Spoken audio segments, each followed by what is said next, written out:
e naquele áudio eu procurei responder a pergunta: o que de fato significa ser um discípulo de Jesus de Nazaré? Então essa foi a ideia. Para isso, naquela ocasião, eu li um texto escrito pelo Lucas, texto de Atos, que eu vou chamá-los para lermos juntos agora. Atos capítulo 1. Atos capítulo 1, eu leio com vocês a partir do versículo 1 e vou até o versículo 8. Livro de Atos, capítulo 1, versículos 1 a 8. Esse espaço aqui que a gente tem, você sabe, é um espaço em que nós aproveitamos a oportunidade para termos esse nosso encontro, essa nossa escuta atenta e graciosa, e também fazermos as nossas orações. A gente carece muito de espaços em que nós possamos ser ouvidos sem discriminação, sem julgamento, ouvidos com toda a escuta correta, uma escuta graciosa, uma escuta atenta, e também termos o nosso espaço de oração. Essa reunião aqui, ela tem como objetivo também o aprofundamento, uma reunião de aprofundamento, e nela eu estou tentando construir uma ponte para que a gente possa vencer esse gap, esse abismo que há entre o púlpito e a audiência. Por exemplo, para mim, não faz o menor sentido pregar e não ouvir o povo, não ter o feedback do povo. Eu não consigo compreender isso. E minha linha de raciocínio é a mesma da criação. Deus fez o gênero humano, Deus fez o ser humano no 6º dia. E quis estabelecer com ele comunicação. E você sabe que Deus ia se comunicar, ia se encontrar com o ser humano na viração do dia. Então, eu penso a mesma coisa, cara. Poxa, como é que eu posso falar durante um determinado período, todo mundo fica me ouvindo, entre aspas, né? Mas ninguém pode falar nada na sequência. Eu não consigo entender isso, cara. Porque, assim, uma coisa é o que eu falo, outra coisa é o que você ouve.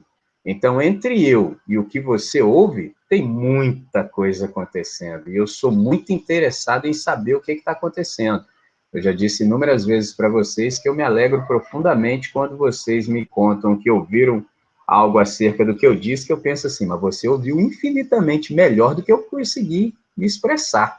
E eu creio e atribuo esse fato de você ter ouvido com essa maravilha e graça a obra extraordinária do Espírito Santo, porque o Espírito Santo, de fato, ele é o grande intérprete, ele é o grande tradutor, ele é o grande equalizador, e é ele que faz essa mediação entre nós, de tal maneira que eu digo algo e chega ao seu coração exatamente o que você precisa ouvir. Então, na sequência, eu gosto de ter esse feedback para saber o que Deus está fazendo em você a partir daquilo que eu tenho compartilhado. Então, esse nosso espaço aqui é exatamente para isso. É um espaço de escuta e também é um espaço de aprofundamento.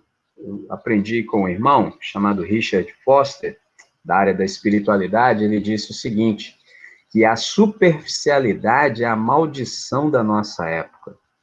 Nossa mais urgente necessidade não é a de um maior número de pessoas inteligentes ou talentosas. A nossa maior necessidade nesses dias é de pessoas profundas, entendeu? A gente carece muito de gente profunda, a gente está marcado pela superficialidade.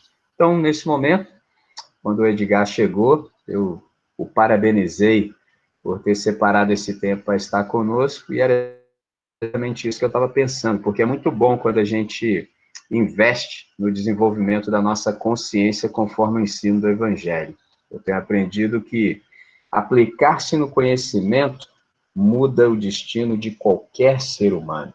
Fantástico. Então, todas as vezes que a gente se aplica ao conhecimento, a gente tem uma possibilidade magnífica de mudar o nosso destino. Então, o texto que eu tenho para ler com vocês é Atos capítulo 1, a partir do versículo 1. Passo a ler exatamente agora. E diz assim: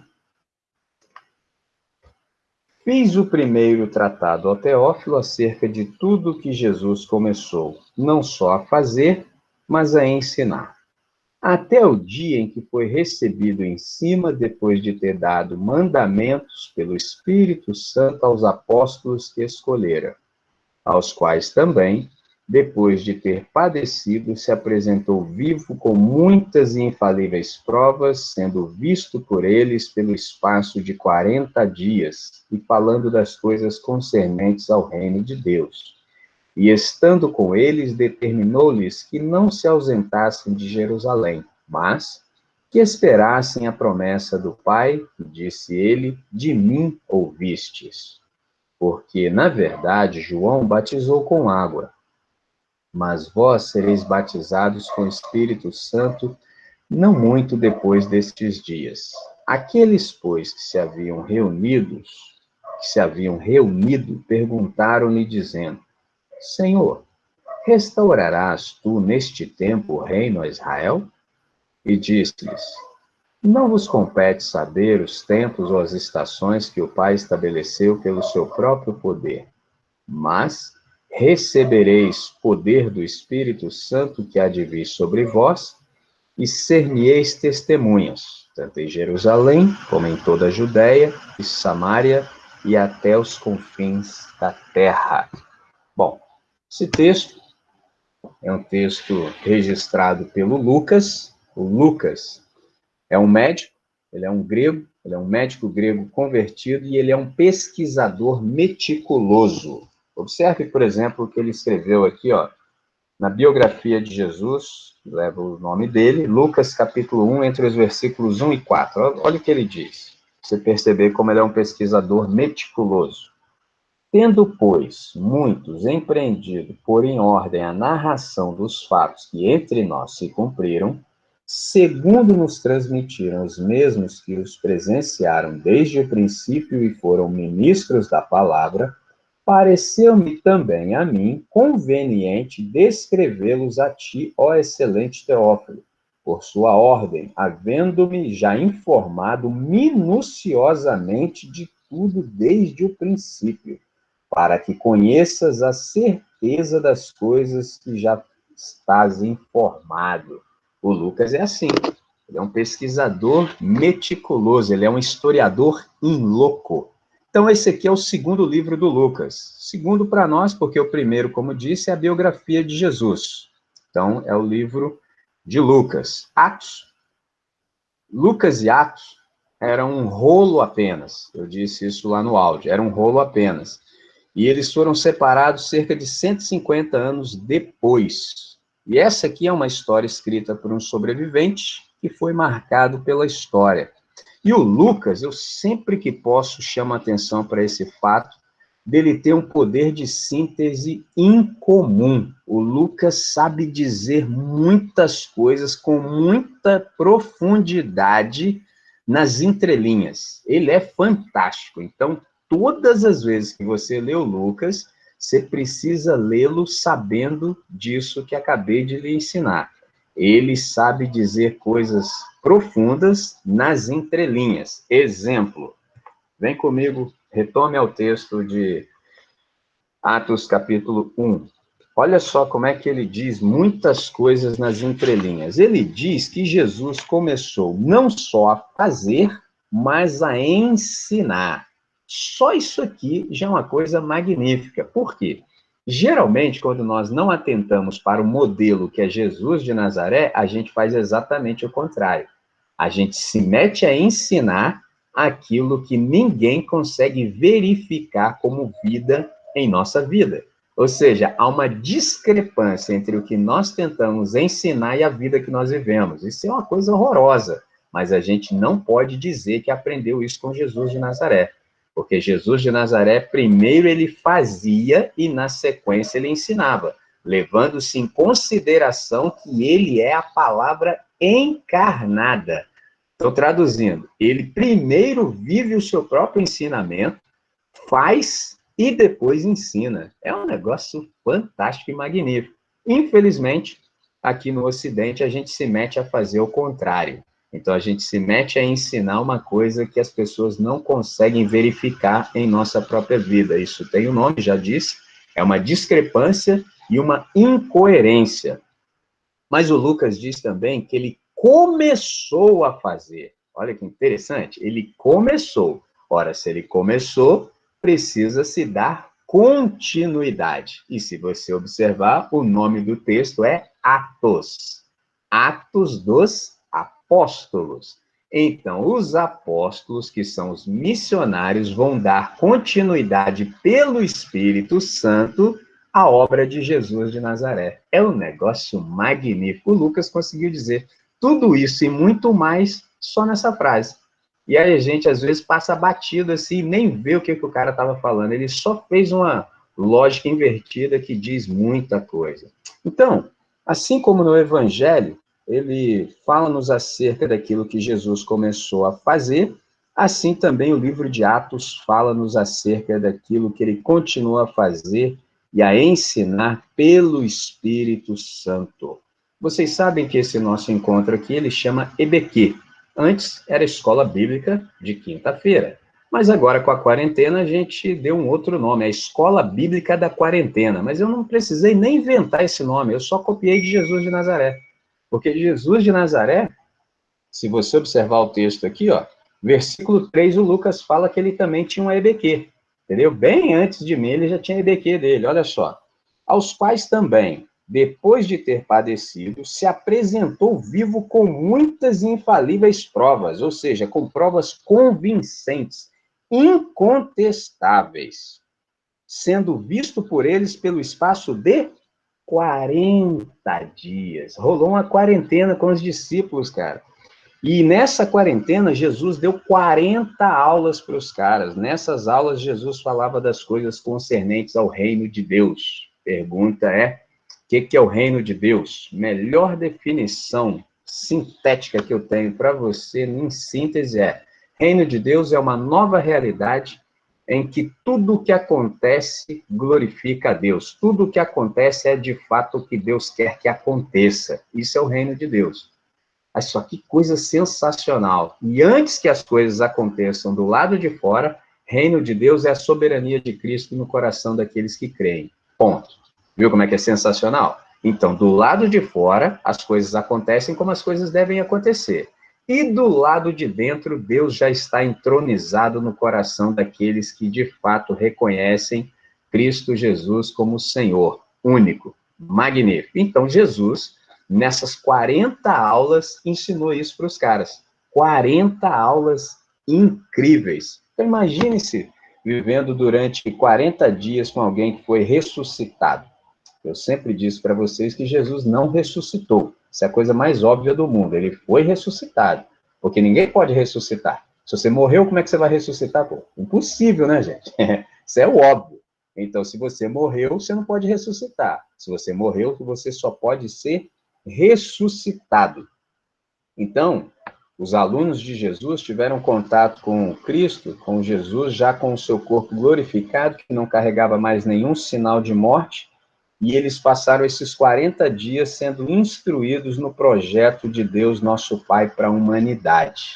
Interessante que a pergunta que eu estou tentando responder naquele áudio, e aqui eu estou trazendo algumas coisas novas que eu não disse lá, é o seguinte: na minha pesquisa, eu observei uma coisa. Por exemplo, o adjetivo cristão, a pergunta que eu estou tentando responder é: o que de fato significa ser um discípulo de Jesus de Nazaré? Essa é a pergunta. E eu observei que o adjetivo cristão aparece tão somente 3 vezes no Novo Testamento. Só 3 vezes, cara. Interessante, né? A gente usa essa nomenclatura às vezes, eu sou cristão. Mas se você pensar com um pouquinho mais de carinho, se você disser que é cristão, você tem muito mais pergunta para responder do que resposta para dar, entendeu? Então, o que acontece? Cristão só aparece 3 vezes no Novo Testamento, em Atos 11, 26, Atos 26, 28 e 1 de Pedro 4, 16. A palavra, por exemplo, crente, aparece 12 vezes no Novo Testamento. Convertido, nenhuma vez. Interessante, né? A gente fala, eu sou convertido, mas não aparece nenhuma vez no Novo Testamento. Ao passo que discípulo aparece 250 vezes, que eu consegui contar.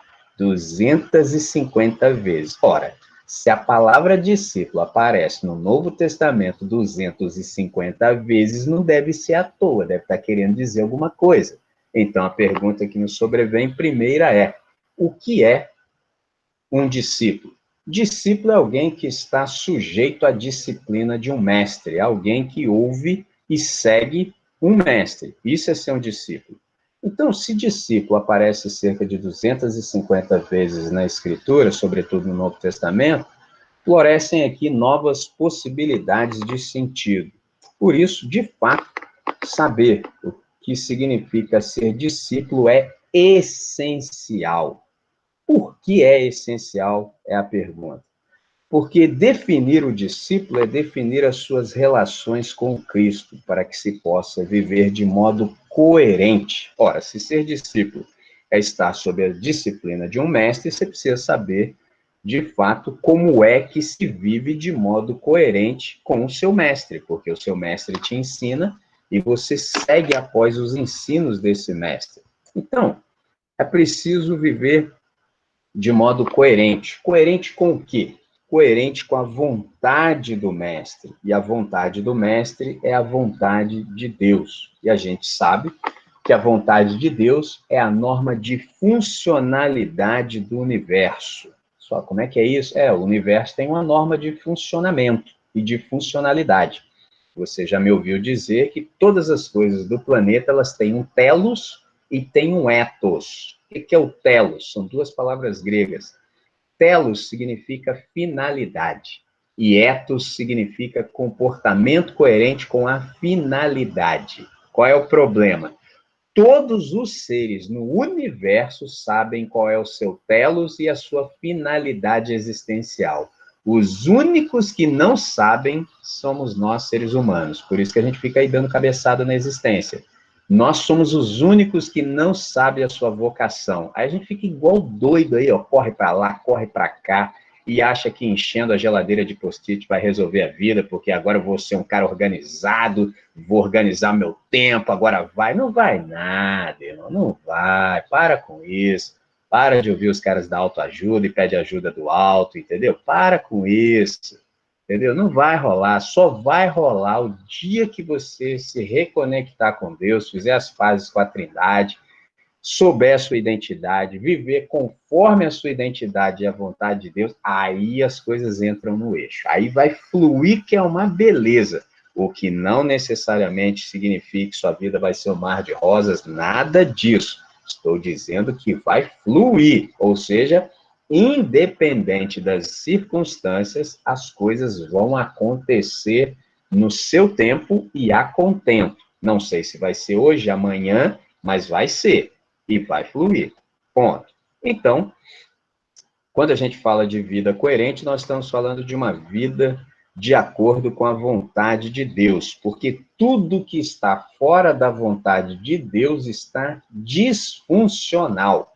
Isto é, não cumpre o seu papel existencial. Traduzindo mais ainda, é uma perda significativa e irreparável de dons, talentos, faculdades, habilidades, uma perda vocacional, uma perda existencial. Então, agora que a gente sabe isso, a gente já tem mais condição de saber o que de fato significa ser discípulo. De fato, ser discípulo significa alguém que se relaciona e interage com. É uma pessoa em constante processo de transformação que também é feita agente de transformação. Guarde essa palavra. Processo. Nós estamos num processo infindável de transformação. É um processo inconcluso. Traduzindo, enquanto nós estivermos sobre a terra e sob o sol, entendeu? Nós seremos transformados todos os dias, entendeu? Todo dia, porque é um processo, não é mágica, não é no estalar de dedos. Então, todos os dias, se você estiver atento, todos os dias Deus quer lhe transformar cada vez mais a imagem do nosso irmão mais velho. E essa transformação é uma transformação de interioridade, é uma transformação de caráter. É isso que Deus quer fazer conosco. Esse negócio aí de Deus nos dar coisa para a gente ter, isso aí é outra coisa. entendeu? Isso aí é outro tipo de pregador, entendeu? Isso é outra galera. O projeto de Deus comigo e com você é que nós fiquemos cada dia mais parecidos com Jesus de Nazaré. Pegou a visão? Por isso ele deu uns caras à igreja chamados pastores, isto é, mestres, para que eles nos aperfeiçoem para a obra do nosso ministério. Pegou a visão? Esses caras sabem abrir o Novo Testamento e nos ensinar aquilo que Deus quer. E aí, à medida que a gente vai se adequando à vontade de Deus, a gente também, pelo Espírito Santo, vai sendo feito cada vez mais semelhante a Cristo Jesus, nosso irmão mais velho. E a coisa vai ficando cada vez melhor. Então, nós que estamos nesse processo constante de transformação e também somos feitos agentes de transformação, a gente passa a ser também uma expressão de Jesus no mundo. Olha que coisa sensacional, cara. Deus te pega todo ruim, todo enjambrado, todo torto, todo alterado e começa a te processar, entendeu? Ele vai te moldando, e moldando, e moldando. E é um processo inconcluso. Todo dia está acontecendo. Porque aquele que começou a obra em nós há de completá-la até o dia de Cristo. Então, ele está nos transformando. Mas, ato contínuo, ele também nos torna agentes de transformação. E à medida em que somos agentes de transformação, nós também nos tornamos uma expressão de Cristo Jesus no mundo e para o mundo. Então, o que Jesus estava anunciando, por exemplo, nesse texto que li com vocês de Atos, capítulo 1, entre os versos 1 e 8? Observe, Jesus está anunciando aqui aos discípulos que eles passarão para um novo patamar de humanidade, traduzindo, usando a linguagem da tecnologia da internet, da informática. Os discípulos passariam por um upgrade. Olha que coisa sensacional. A gente vai para um outro patamar agora. Aí você fala, André, que upgrade é esse aí, irmão? É o seguinte, os discípulos seriam habitados e revestidos pelo Espírito Santo. Guarda essa. Habitados e revestidos. Habitados significa que o Espírito Santo vai morar dentro de nós. E revestido significa que o Espírito Santo vai vir sobre nós. Tem gente que não faz essa... não chego a dizer uma distinção, mas pelo menos ter essa percepção. Uma coisa é o Espírito morar em você. Isso é uma coisa. Outra coisa é o Espírito também estar sobre você, te revestindo de poder. Mas, que coisa sensacional. Aguenta aí que eu vou devagar. Hoje a água vai ficar mais funda aqui, entendeu? Hoje o boi vai vir inteiro. Depois vocês se viram aí para fatiá-lo. Hoje vai ser muita água. Prepara aí. Então é o seguinte, se liga na ideia. Jesus diz que os discípulos serão revestidos e habitados pelo Espírito Santo, ou seja, a terceira pessoa da Trindade, que abraçou o planeta em Gênesis capítulo 1, verso 2, preparando para o grito de luz, agora envolveria, tanto por dentro quanto por fora, os alunos do ressurreto.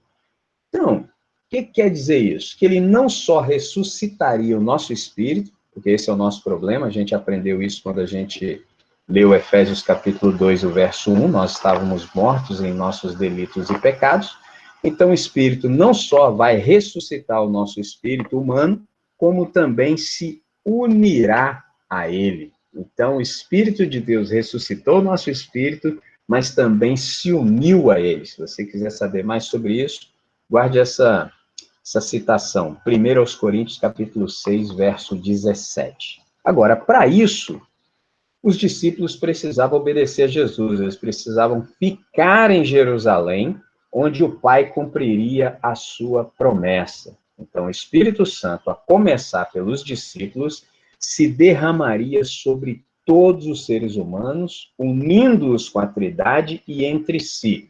O que é o Espírito Santo nos unir com a Trindade? É nos fazer um com o Pai e um conosco. Isso tem um nome, chama unidade. Então, essa é a experiência da unidade. A gente conversou sobre isso semana passada. Então, é a experiência da unidade, da plenitude e de possibilidades que nem mesmo os profetas experimentaram. Só nós experimentamos isso. Vocês já pararam para pensar isso? Porque antigamente o Espírito Santo não habitava em ninguém constantemente, continuamente. O Espírito Santo vinha sobre alguém, lhe capacitava por uma obra específica e extraordinária e depois se retirava. O Espírito Santo não morava continuamente em ninguém. Vocês se lembram daquele episódio em que Davi peca terrivelmente pelo pecado da lascívia, e ele, percebendo o que aconteceu com Saul, o que ele diz? Senhor, no Salmo 51, Senhor, não retires de mim o teu Santo Espírito. Olha que coisa sensacional, porque o Espírito Santo não morava definitivamente em ninguém. Somente depois do Pentecostes, viu, Elias? Aquela pergunta que você me fez? Olha que coisa sensacional.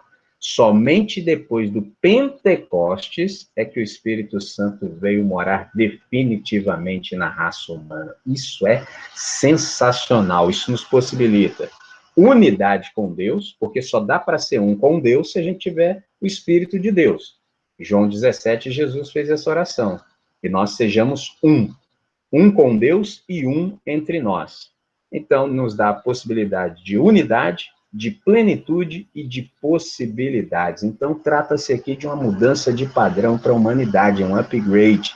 Em outras palavras, a humanidade deixaria de ser tida como a raça rebelde, caída e consumida pelas trevas, para ser tida como a raça habitada pelo próprio Deus. Isso é sensacional. Aí Jesus nos dá uma atribuição, ele diz que nós seremos testemunhas.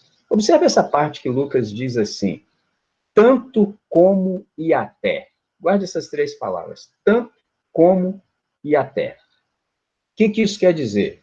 Que o nosso ministério como testemunhas, ele é um ministério simultâneo, ele é concomitantemente, porque às vezes as pessoas, quando conversam acerca de missões, elas pensam assim, não, primeiro nós vamos missionar aqui, depois nós missionamos ali, e depois que a gente tiver feito tudo isso, a gente missiona mais para lá nos confins da terra. Não foi isso que Jesus disse. Ele disse tanto aqui quanto ali e além, ou seja, concomitantemente. Nós fazemos aqui, nós fazemos ali, nós fazemos além, tudo ao mesmo tempo agora, igual no disco do Titãs. Pegou a visão? É tudo concomitante, simultâneo. Então, qual é a ideia aqui? Perfeitamente possível participar e cooperar com o que Deus está realizando no mundo, sendo Cristo para o mundo a partir do lugar onde nós fomos postos. Essa é a ideia de sermos testemunhas. Eu vou aprofundar um pouquinho mais daqui a pouco.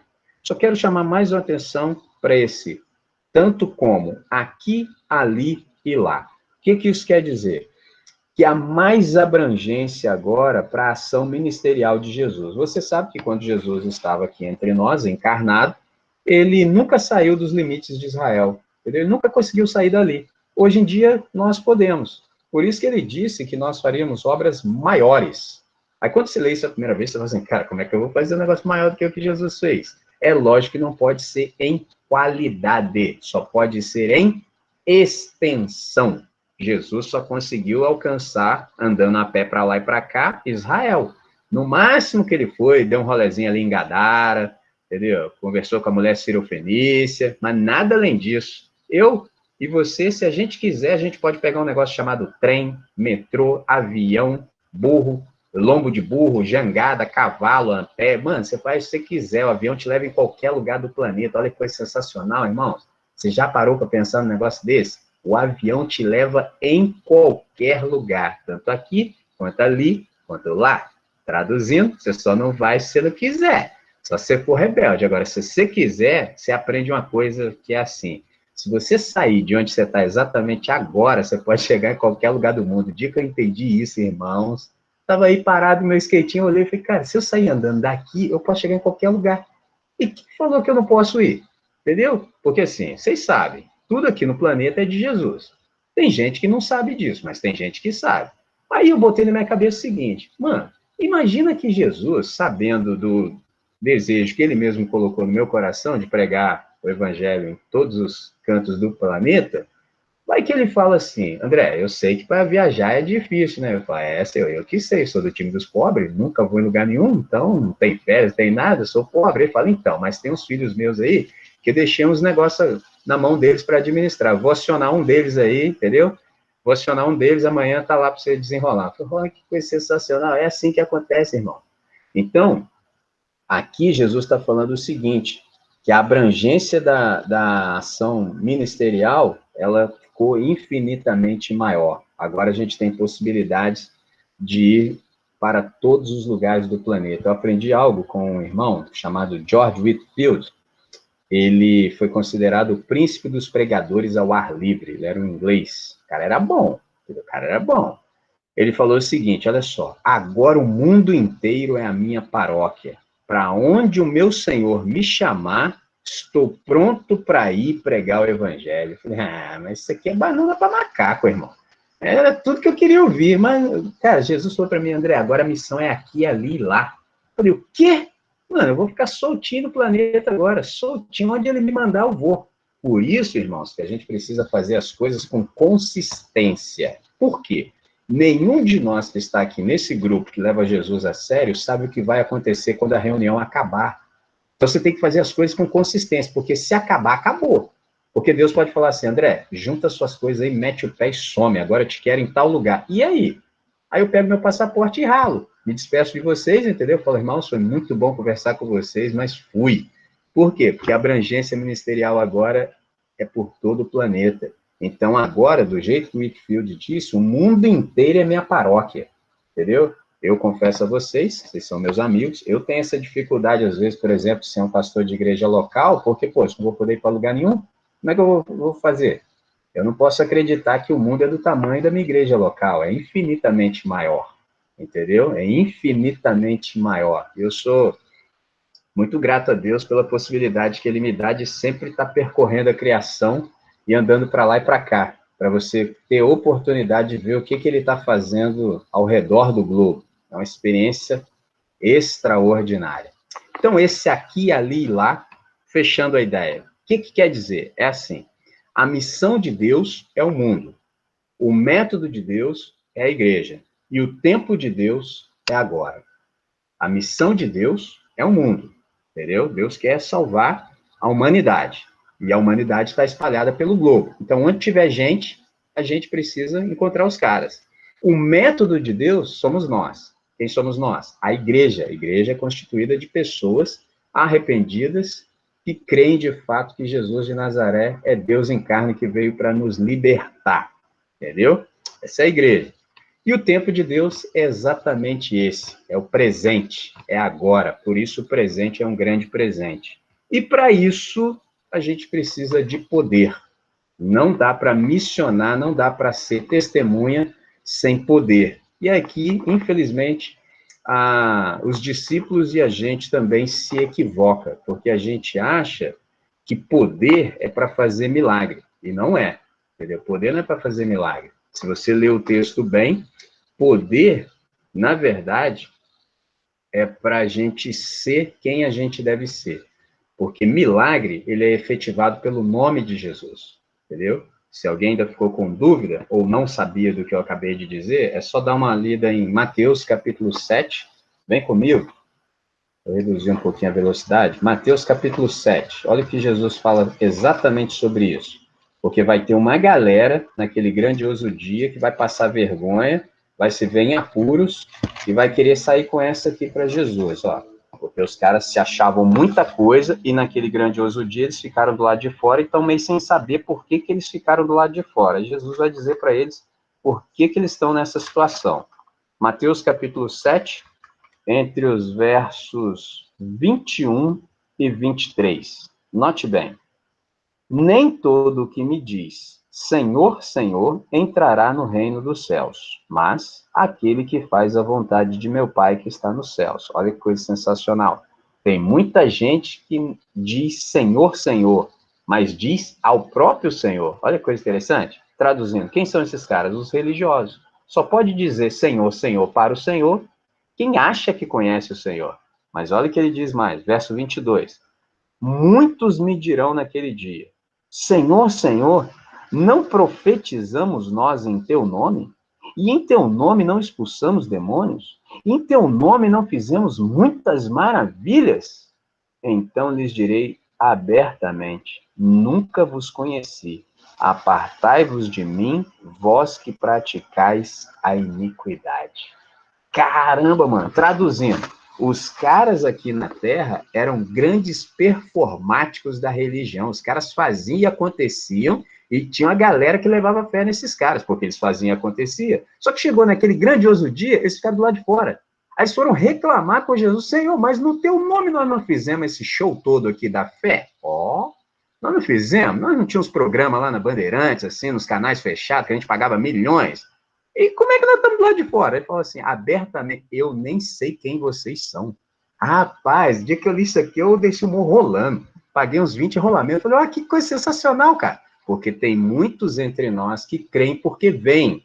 Ô, André, mas os caras fazem. Ô, irmão, eu estou vendo e não estou crendo. Porque nós não nos guiamos por vista, nós nos guiamos por fé. Está escrito, cara.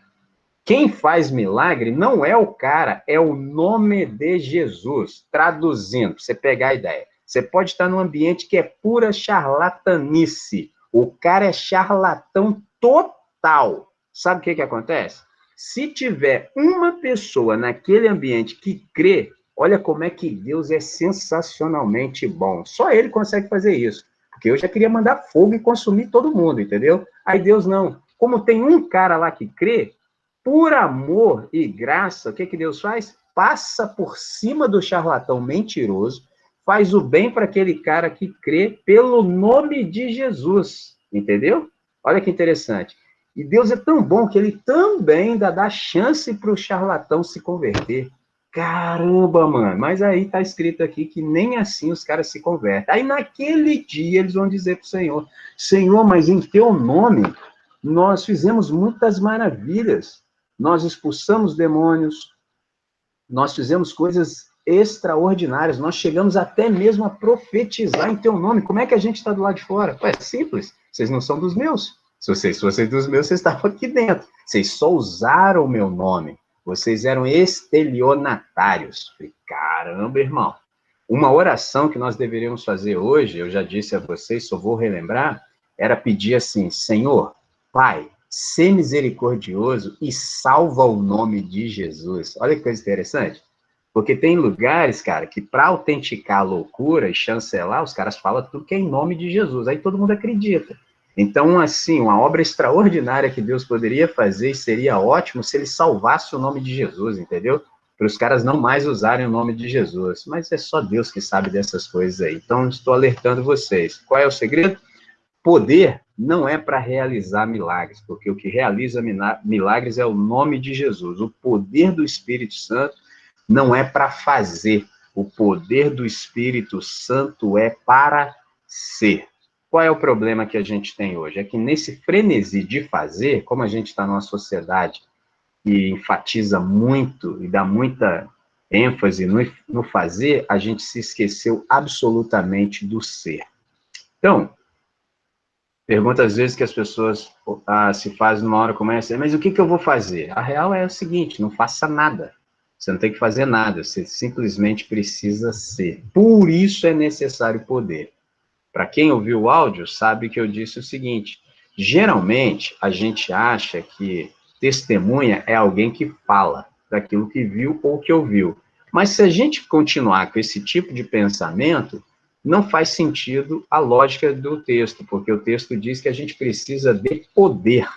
Aí você pensa assim: para que eu vou precisar de poder para falar do que eu vi ou ouvi? Ninguém precisa de poder do Espírito Santo para falar isso, a não ser que Jesus esteja querendo dizer outra coisa com muito mais profundidade. E é exatamente isso que ele está falando. O que significa isso aqui? O poder, de fato, é para ser. Então, é assim: nós recebemos poder pela descida e consequente habitação do Espírito Santo em nós. E tal nível de convivência, ele nos confere o poder que nos permite manifestar a pessoa do Cristo por sermos tornados, por ação do Espírito, gente da maneira certa.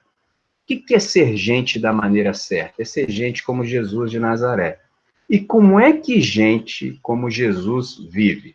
Gente como Jesus vive andando e fazendo bem como ele o fez. Atos 10, 38. Certo? Qual é o problema que a gente tem? É que fazer o bem, fazer bem feito o que Deus não mandou fazer é a pior coisa que pode existir. O que acontece?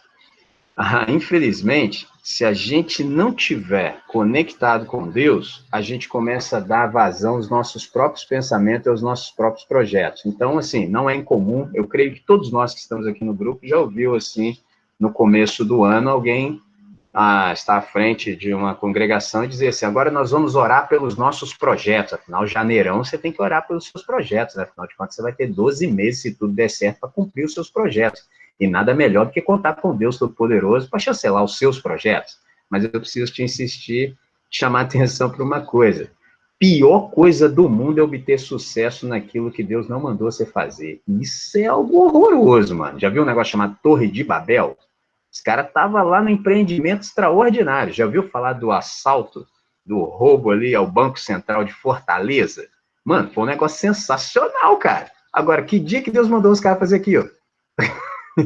O cara pegou uma casa, falou que era uma empresa de jardinagem, cavou um túnel por debaixo da avenida, saiu no cofre, irmão, e pegou a própria terra que ele cavou o túnel e vendia como se fosse terra de jardinagem. Mano, isso é uma coisa excepcional. O cara usou a graça de Deus contra o Deus da graça e fez uma grande desgraça. Então, insisto com vocês, sem conexão com Deus, irmão, tome cuidado com as coisas que passam na sua cabeça, cara. Cuidado com esse negócio de, mano, tô seguindo meu coração, que a galera gosta de construir umas frases bonitas. Agora eu só sigo meu coração. Deus que me livre, rapaz. O dia que eu seguir meu coração, vier com esse papo aqui no estudo, todo mundo sai do estudo na hora, entendeu? Sai daqui agora que já era. Tô falando bobagem. Coração enganoso, irmão. Jeremias 17, entre os versos 7 e 9. Coração enganoso, entendeu? Não dê ouvidos ao seu coração, entendeu? Então, por isso que é necessária essa conexão, entendeu? Para a gente não ter sucesso, não obter êxito naquilo que jamais deveria ser sequer pensado, quanto mais levado a bom termo. Então, qual é o ensino de Deus aqui? Que o poder que os discípulos recebem, na verdade, quando o Espírito Santo desce sobre eles, é para que eles possam manifestar o Cristo ressurreto entre todos os seres humanos. Então, insisto, poder de Deus não é para a gente fazer, poder de Deus é para a gente ser, entendeu? Então, eu vou dar um break aqui, que eu estou empolgado, entendeu? E tem muita coisa para dizer, mas eu vou dar um break aqui, vou deixar vocês respirarem, vou abrir um pouquinho para as perguntas. Se vocês já quiserem fazer perguntas sobre o que eu consegui dizer até agora, essa é a sua hora. Então, você fica à vontade, pode fazer perguntas do áudio e do que eu disse até agora. Aí eu vou tomar uma água, vou te ouvir, e na sequência eu falo um pouquinho mais, porque tem muito para dizer, porque o texto é muito rico e é muito pertinente para o que a gente está vivendo agora. Tá certo? Então, vou fechar meu áudio, você abre o seu, e eu quero te ouvir também.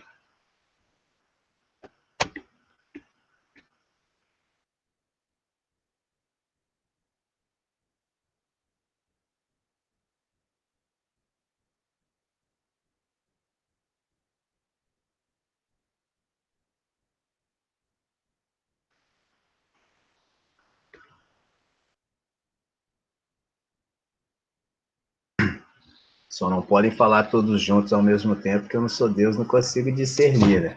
E aí? Quem vai puxar o bonde aí? Ou vocês estão meditando aí? Quando o negócio fica tenso, ninguém nem respira.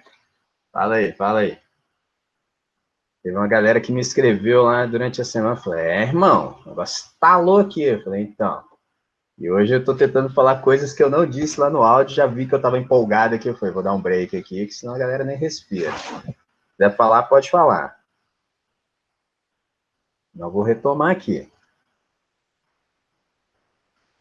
Então, vou seguir em frente. Então, é o seguinte, essa palavra testemunha nesse texto aqui, quando a gente tem possibilidade de ler no original, ela é a palavra martureu.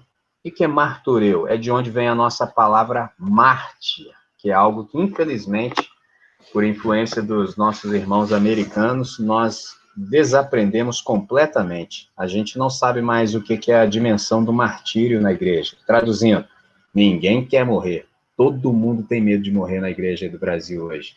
A galera é tudo covarde, entendeu? Por quê? Por causa da questão da teologia da prosperidade. Ao invés dos pastores ensinarem as suas ovelhas como morrer com dignidade, os caras ensinam os caras agora como não enfermar, como não sofrer, entendeu? Como ficar rico. Aí, meu irmão, quando vem uma pandemia, todo mundo fica louco. Ninguém sabe o que fazer. Todo mundo fica dando cabeçada, entendeu? E eu tô falando da pandemia. Imagina quando se instaurar a perseguição. Quando a gente começar a ir preso, os caras começarem a arrancar nossa cabeça, entendeu? Trucidar os nossos familiares. Como é que você acha que nós vamos ver um negócio desse? A galera não sabe o que é martírio.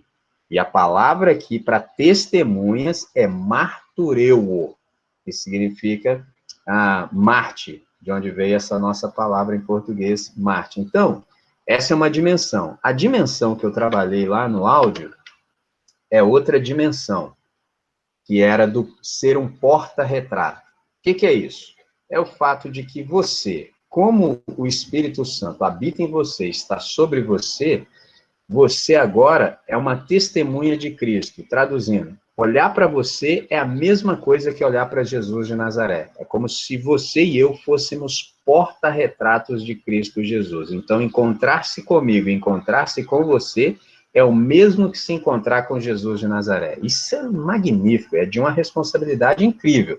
E é lógico, claro e evidente, que nenhum de nós dá conta de si mesmo para viver isso. Não tem como. Ainda que você quisesse, eu vou me esforçar, entendeu? Tem muita gente que acha que fé cristã é para a gente se esforçar para ser uma pessoa melhor. Muita gente fala isso. Aí eu fico ouvindo com atenção, fico vendo se é possível comentar alguma coisa, à medida que as pessoas vão andando comigo, aí eu posso dizer a elas, entendeu? Falo, irmão, isso não é fé cristã não, entendeu? Isso aí é mais pensamento positivo, cabe em qualquer outro lugar, menos na fé cristã. Fé cristã você não tenta fazer nada. Tem muita gente que fala, tô tentando, André. Mano, esquece aí, cara.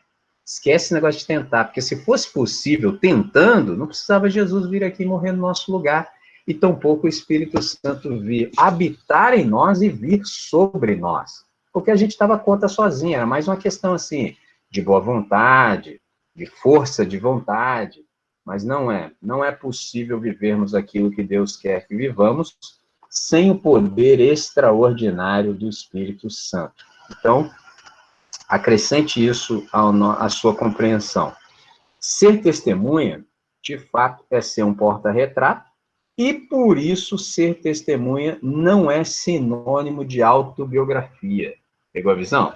Quando você é uma testemunha de Cristo, não significa que você está falando de si mesmo, não, significa que você está demonstrando Jesus de Nazaré, porque você sabe que o pecado, ele nos desconfigurou existencialmente, então todos nós somos gente da maneira errada.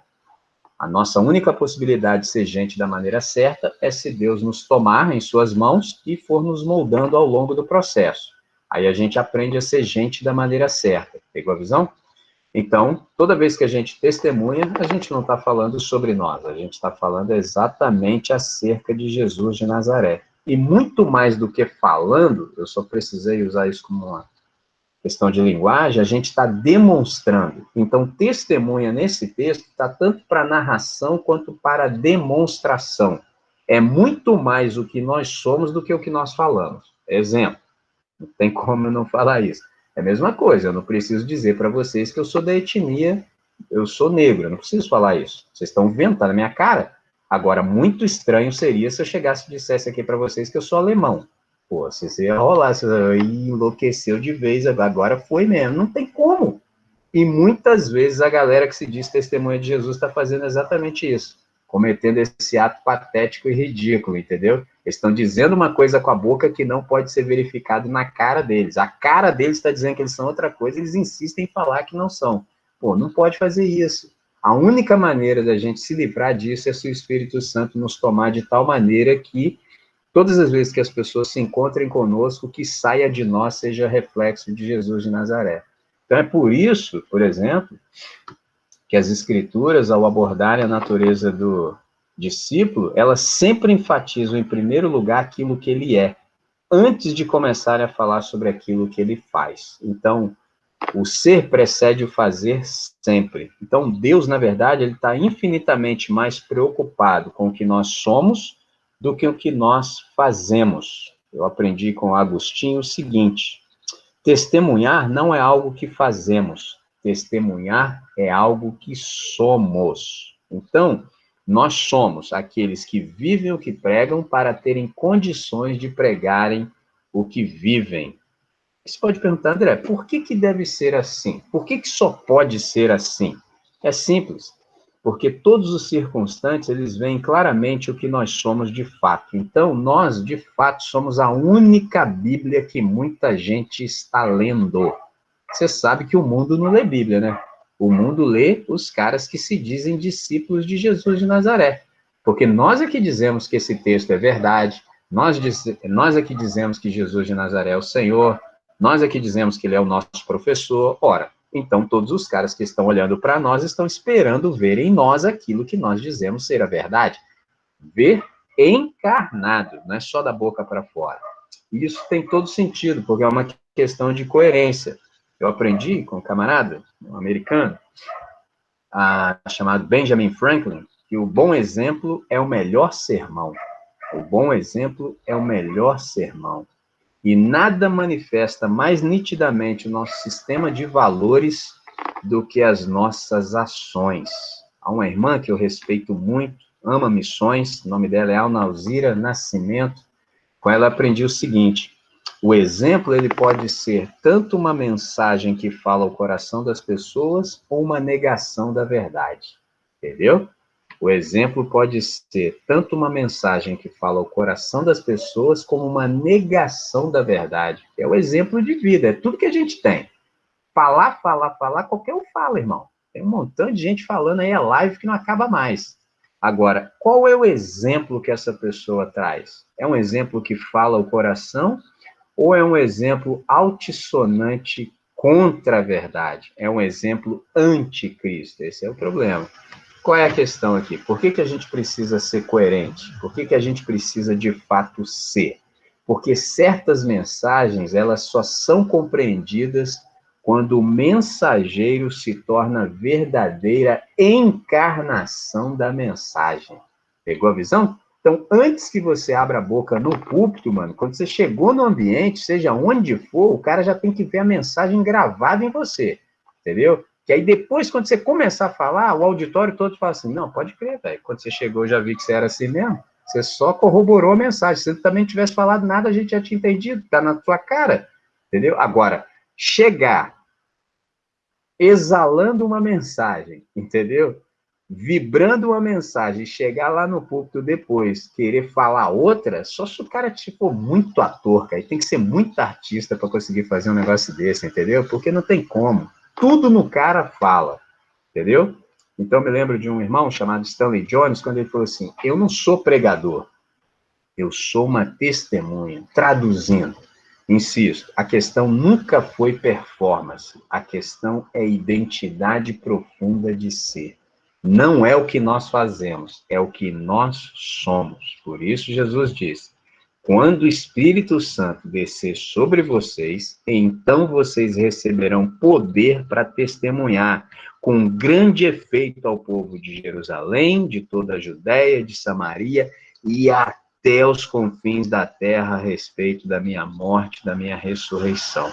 Então, o poder do Espírito Santo, ele nos torna e nos transforma na mais bela expressão da graça de Deus. Então, qual é a ideia para a gente fechar por hora nesse ponto aqui? Deus, ele não só espera que façamos a sua vontade, mas ele está conosco para que a realizemos. Por isso, aquele texto de Mateus 28, verso 20, para nós é muito caro.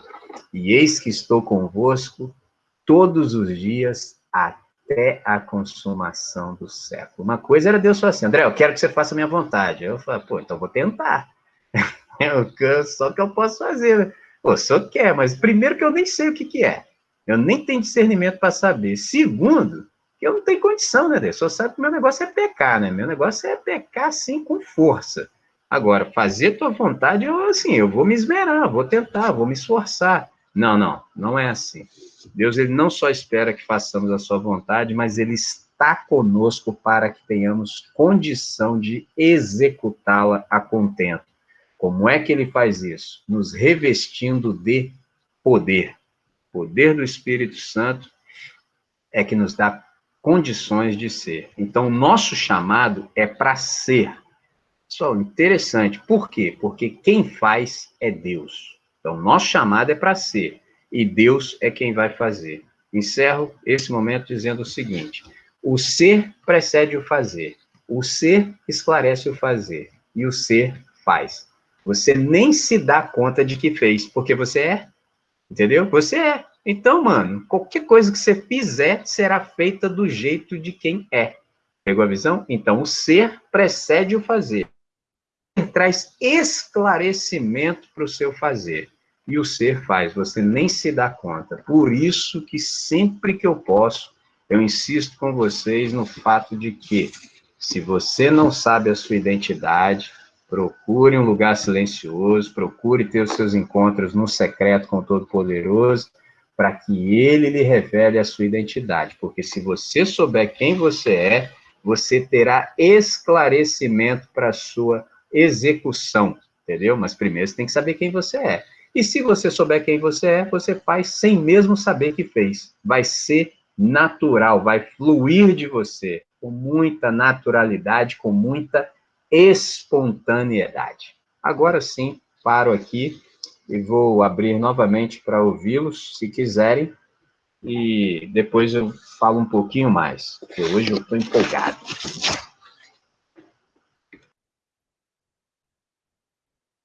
Quem quiser falar, pode.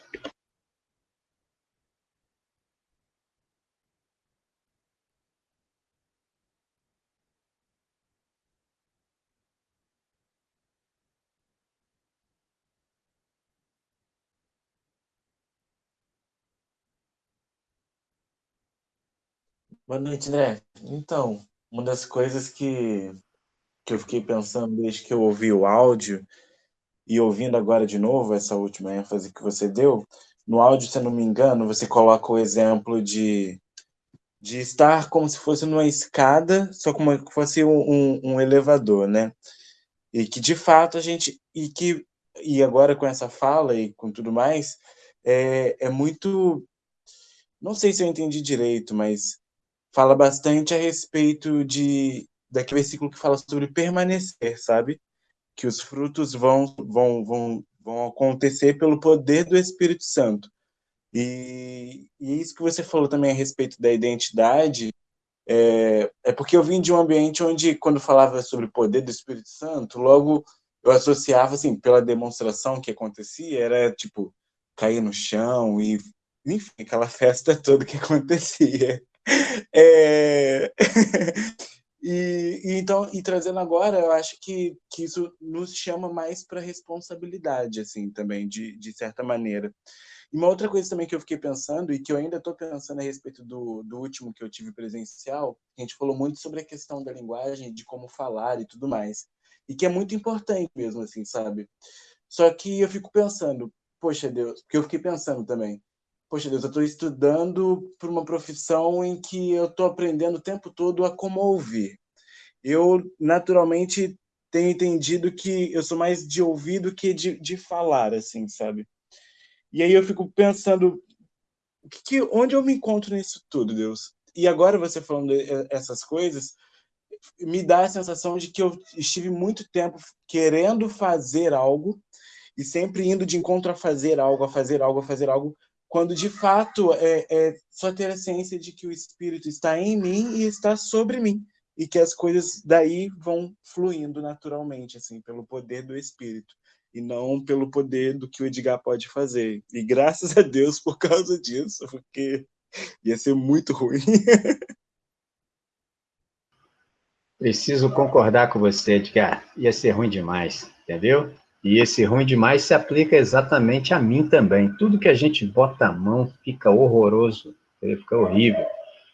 Começando do começo, Edgar, você chegou na hora certa, trouxe a ilustração perfeita. Eu estava aqui pensando se eu havia dito, porque são coisas, às vezes, que são reincidentes, e eu não sei se disse lá, se não disse.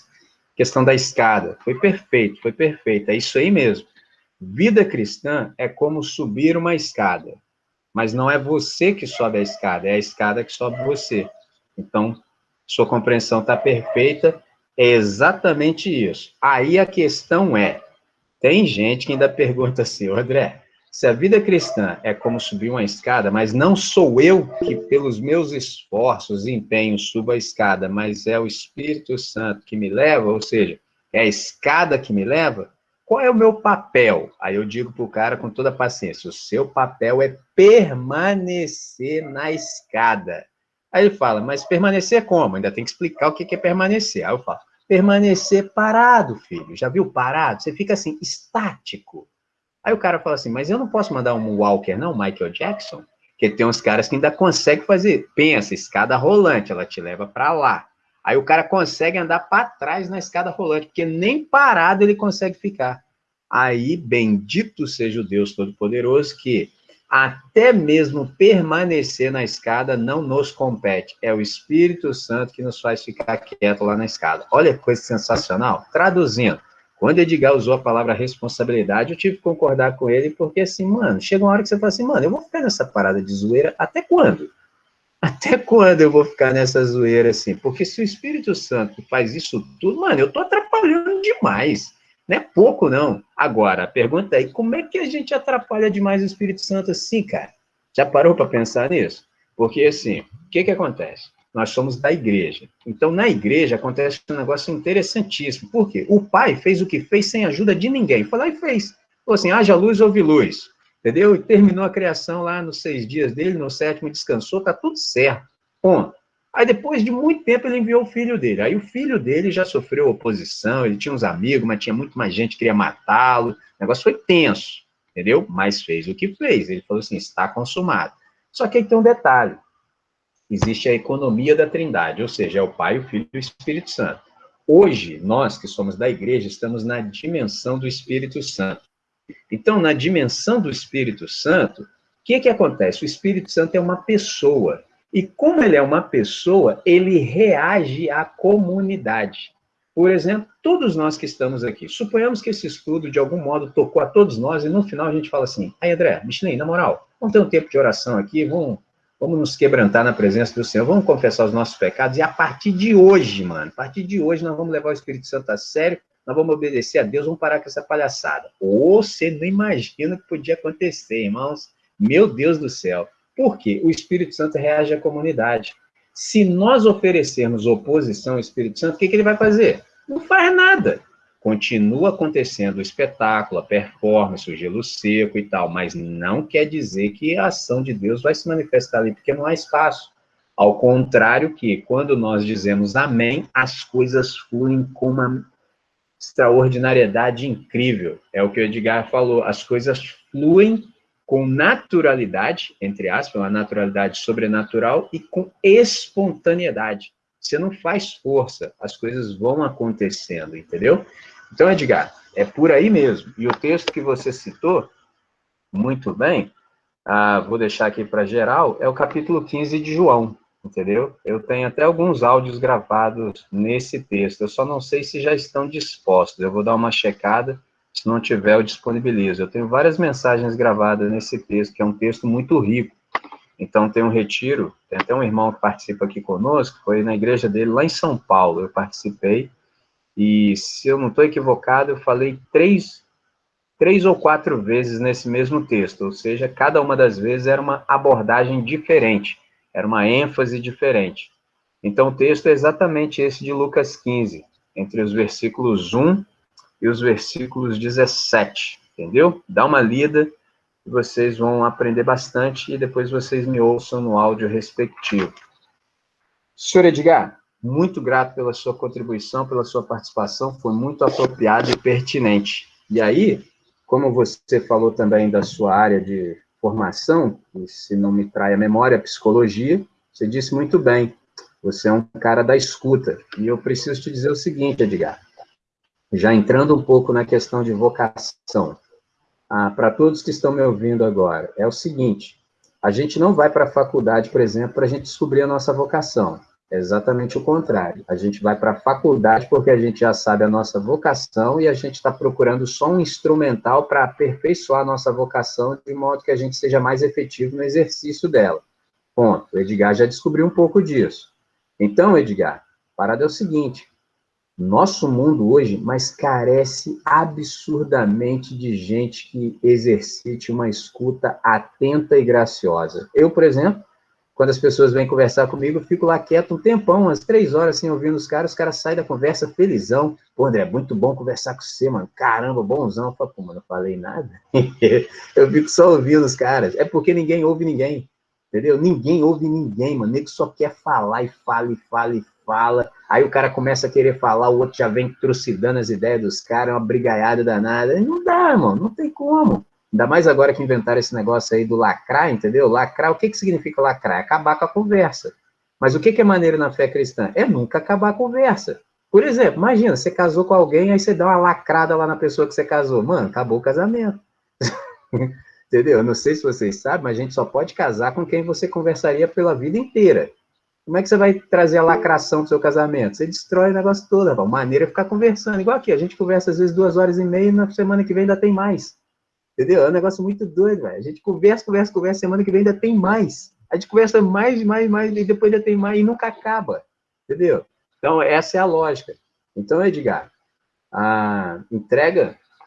entrega de fato a sua vocação para Deus, entrega o seu curso na mão dele, cara, para que ele possa te usar, entendeu? Porque quem vai fazer é ele, entendeu? Quem faz é ele.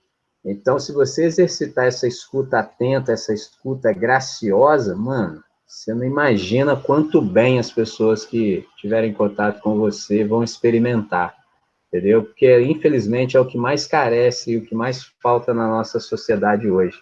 A gente está numa sociedade, as pessoas são muito falantes, entendeu? Só tem falante, cara. Exemplo, semana passada a gente conversou um pouco sobre oração, eu vi o quanto vocês ficaram tocados pelo que a gente conversou, e eu estava vendo o vídeo, eu sempre vejo, já vi algumas vezes, aliás, estava vendo todos, fiquei feliz com o que vi, que eu vi que vocês falaram também, e há muito para a gente conversar sobre oração. Um dia eu vou voltar. Tem algumas disciplinas espirituais que eu quero apresentar a vocês. E uma coisa que a gente carece muito hoje é o seguinte: infelizmente, alguém botou na nossa cabeça que oração é sinônimo de oratória, entendeu? Que é para ficar falando. Então, cara, você não sabe o estrago que isso fez com a gente. Não há espaço de escutar. Entendeu? Eu me lembro que semana passada eu sugeri a vocês que lessem o Abacuque. Eu disse a vocês que oração, na verdade, é quando há silêncio. Uma oração que não nasce do secreto, mano, é só verborragia. É só da boca para fora. Oração, ela nasce do silêncio. É Deus falando contigo e depois você reage. Entendeu? Então não tem nada que ver com palavra bonita, com palavra certa. Não, tem que ver com expressão do coração. Aí eu digo, como é que vai haver expressão do coração se não há silêncio? Se não há reclusão? Se não há um tempo significativo de pausa? Não tem oração, tem multiplicação de palavras, entendeu? Então um dia a gente vai conversar um pouco sobre isso também. Então, retomando ao meu irmão Edgar, seguinte, invista na questão da escuta atenta e depois você me conta o que aconteceu. Certo, Edgar? Obrigado pela sua contribuição, obrigado pela participação. Se alguém mais quiser fazer uso da palavra, pode.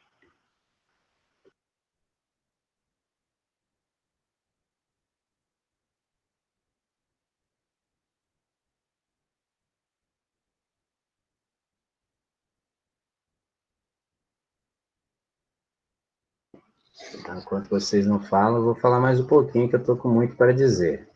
Sobre essa questão do fazer, irmãos, o que acontece conosco? A gente está mergulhado num sistema, a gente está num mundo de produtividade, entendeu? Mundo de produtividade. Então, mano, você nunca vai encontrar por si mesmo, de modo assim, natural, um espaço para você ficar calmo, um espaço de tranquilidade que você possa investir no seu ser, entendeu? Um espaço de silêncio, isso não existe, entendeu? Muito impossível, impossível. Não tem. Então, por isso que você deve ter mais atenção para essas coisas, entendeu? À medida em que a gente for conversando lá no nosso encontro sobre vocação, eu vou falar sobre isso, sobre a questão do valor das disciplinas espirituais, entendeu? Para a nossa formação. Porque o que acontece, historicamente falando? Desde a reforma, a gente ganhou algumas coisas e perdeu, infelizmente, muitas outras. Por exemplo, o que a gente perdeu? a gente perdeu os ensinamentos dos pais da igreja, porque você sabe que até o ano 322, a gente se reunia nas casas. A gente se reunia primeiro lá no pátio do templo. Aí os caras nos expulsaram, a gente foi para as casas. Aí os caras tomaram as nossas casas, a gente se escondeu na floresta. Aí os caras nos perseguiram nas florestas, a gente foi para as catacumbas, porque a gente descobriu que os romanos eram supersticiosos, eles tinham medo de fantasmas. Como a gente sabe que fantasma não existe, a gente ficava lá nas catacumbas tranquilinho. A gente viveu assim, ó, muito tempo, a gente viveu assim 300 anos, tudo era simples, cara. A gente fazia tudo na simplicidade da casa, era tranquilo. Aí o capeta encontrou um cara chamado Constantino, aí desgraçou tudo, entendeu? Isso lá no ano 300. No ano 1517, ou seja, 1.200 anos depois, agora você imagina, 1.200 anos depois, o negócio estava insuportável. Aí Deus levantou os nossos irmãos, os reformadores, naquele movimento da reforma e tal, e a gente tentou colocar a igreja nos dias dos apóstolos. Foi isso que a galera tentou. Só que tinha muito mais coisas para ser feito. Eu nem vou começar a falar sobre isso aqui, porque senão a conversa não acaba nem ano que vem, entendeu? E aí, nisso, cara, o que aconteceu? Só foi feito um regime no cristianismo. Só isso, que era o cristianismo fez um regime, entendeu? Fez uma bariátrica no cristianismo. Mas você sabe que se não cuidar, depois engorda. Mano, você não imagina como é que o negócio está hoje. Entendeu? Então, a gente perdeu o ensinamento dos pais da igreja, a gente perdeu os ensinamentos dos pais do deserto, a gente perdeu a questão da mística, a gente perdeu um montão de coisas, cara. A gente perdeu muita coisa. Então, por exemplo, se você prestar atenção, se você leu, por exemplo, assim, um livro que foi escrito por um camarada, às vezes, que é de fé católica, e eu não vou especificar o tanto quanto, você percebe que os caras têm muito mais ternura. Você lê um livro de teologia protestante, mano, é só cérebro, entendeu? E aí aquilo começa, sem que você perceba, aquilo vai ficando frio. Por exemplo, eu já estive lá, posso falar com propriedade, igual seminário. Mano, os caras às vezes investem só na formação, entre aspas, teológica do cara, mas esquece da formação do cara no que diz respeito à devoção, devocionalidade. O cara entra, entre aspas, crente e sai incrédulo, entendeu? O cara sai incrédulo. Por quê? Porque ele começa a ter contato com outras questões, por exemplo, às vezes que ele poderia, se ele fosse um bom estudante autodidata, ele saberia disso. Aí ele começa a ter contato com outras informações, perde a fé.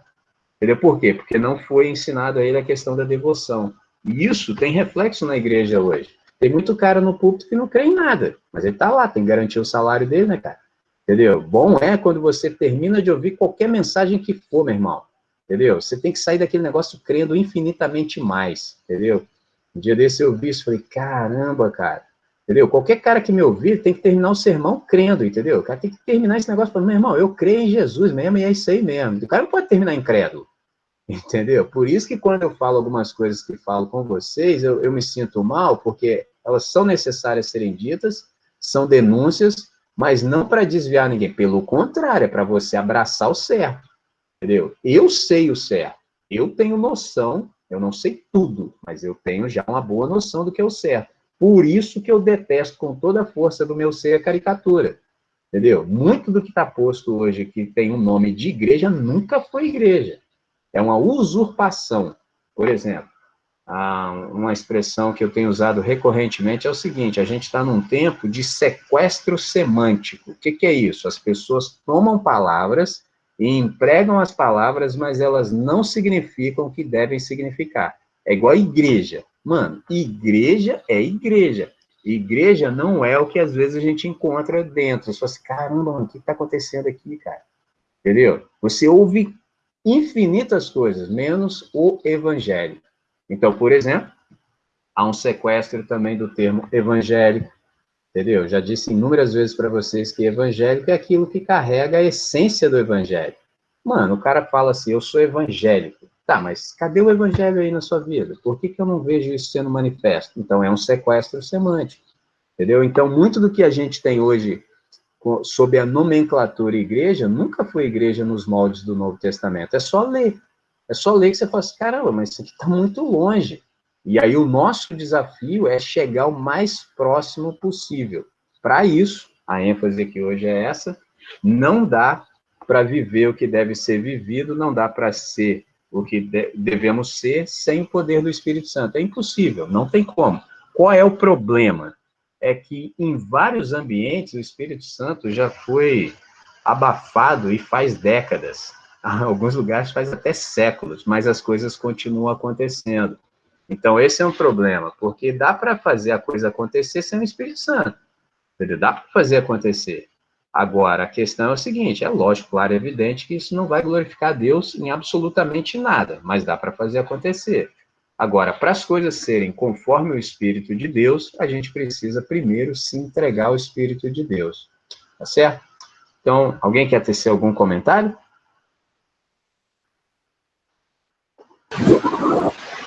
Quando você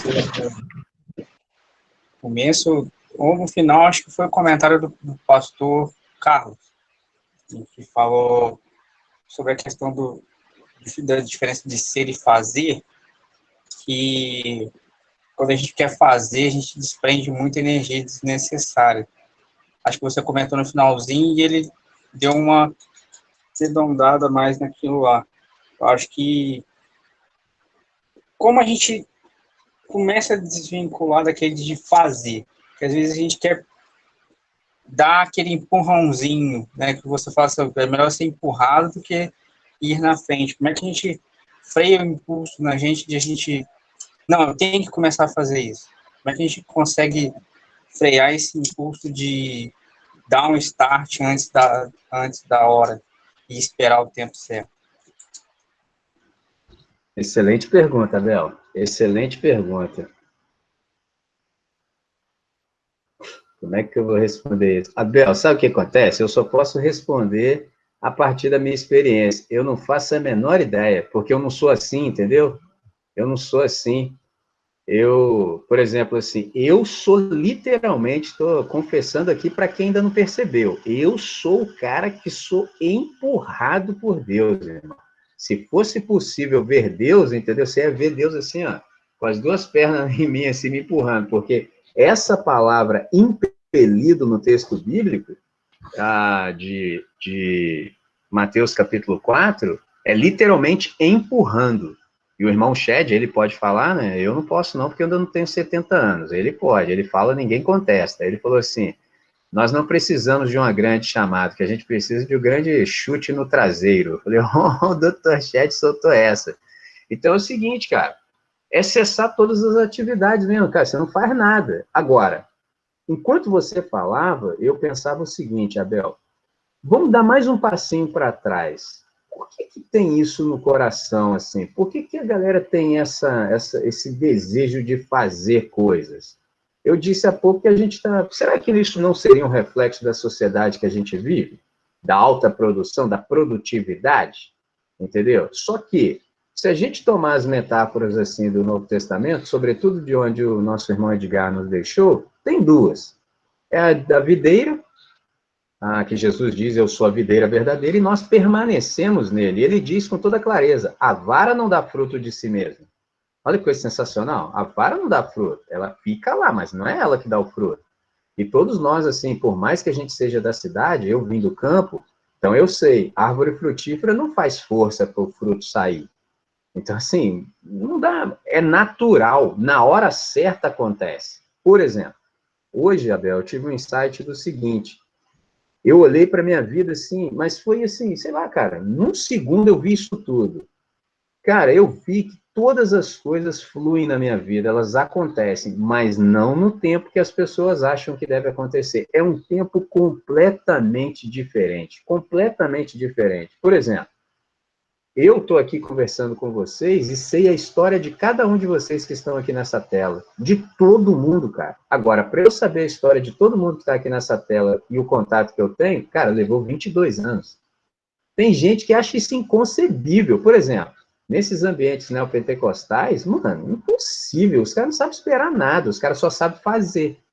Então, nesse caso, eu te chamei para dar um passo para trás para pensar assim, peraí, será que você não está sofrendo uma influência, uma pressão muito grande de um determinado ambiente para fazer coisas? Sendo que talvez o maior desafio da vida agora é exatamente esse, cara, não sou eu que faço.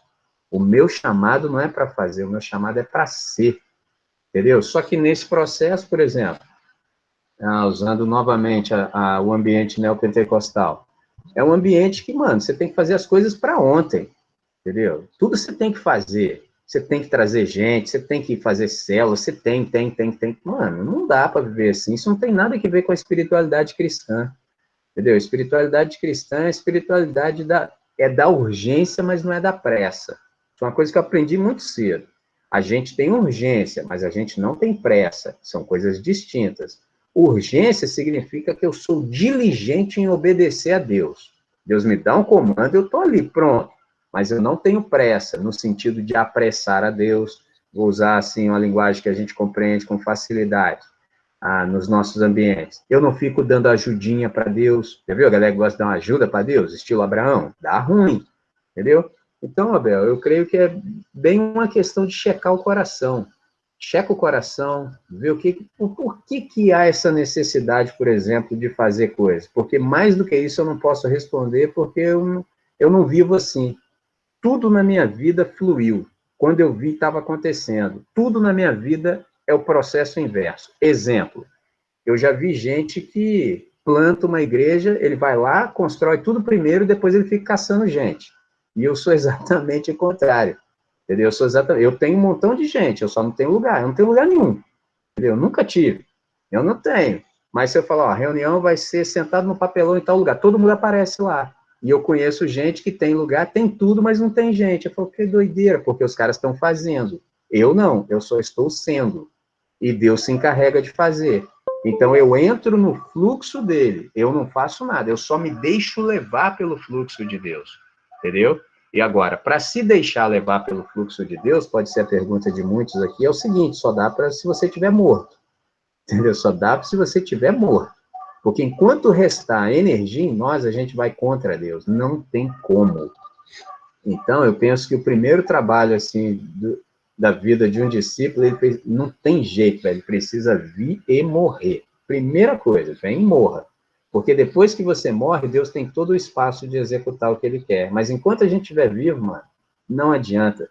Nosso coração vai pregar uma peça em nós, a gente vai querer satisfazer aqueles desejos antigos que a gente sempre teve, vai colocar Deus para trabalhar para nós, entendeu? A gente vai até orar, mas nunca para se submeter à vontade de Deus, mas muito mais para dar conselhos para Deus. Ó Deus, aqui minha lista sensacional que eu fiz, ó.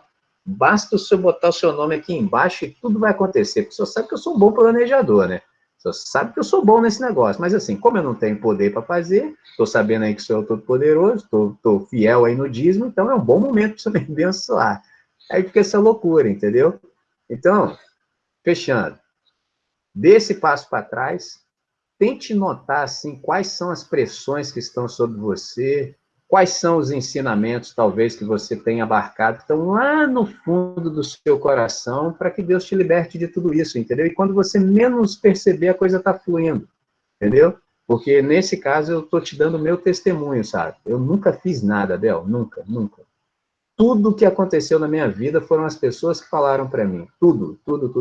Até mesmo o fato de eu ser pastor. Eu nunca dei meu nome para ir para o seminário. Falei, eu vou para o seminário, fiz curso. Pelo contrário, a minha vida testemunha isso. Eu fui para o seminário depois de 7 anos de igreja local. E todo mundo buzinando na minha cabeça, entendeu? Desde o primeiro dia. Pô, você é missionário, você é pastor, você é isso. Eu ficava quietinho. Aí, por exemplo, na minha denominação é assim, você fez o seminário, mas não significa que você é pastor, significa que você fez o seminário, ser pastor é outra coisa. Você precisa ter a vocação. E aí a minha igreja reconheceu a minha vocação. Eu fui para o seminário, meu processo começou em 2004, 2005 eu fui, fiquei formalmente até 2005, 6, 7, 8. Só que eu fiquei até 2010, porque, graças a Deus, eu fui um bom aluno, aí o diretor do seminário me chamou para ser professor. Fiquei lá, mas eu fiquei 10 anos no seminário, olha que coisa doida. Fiquei lá um tempão.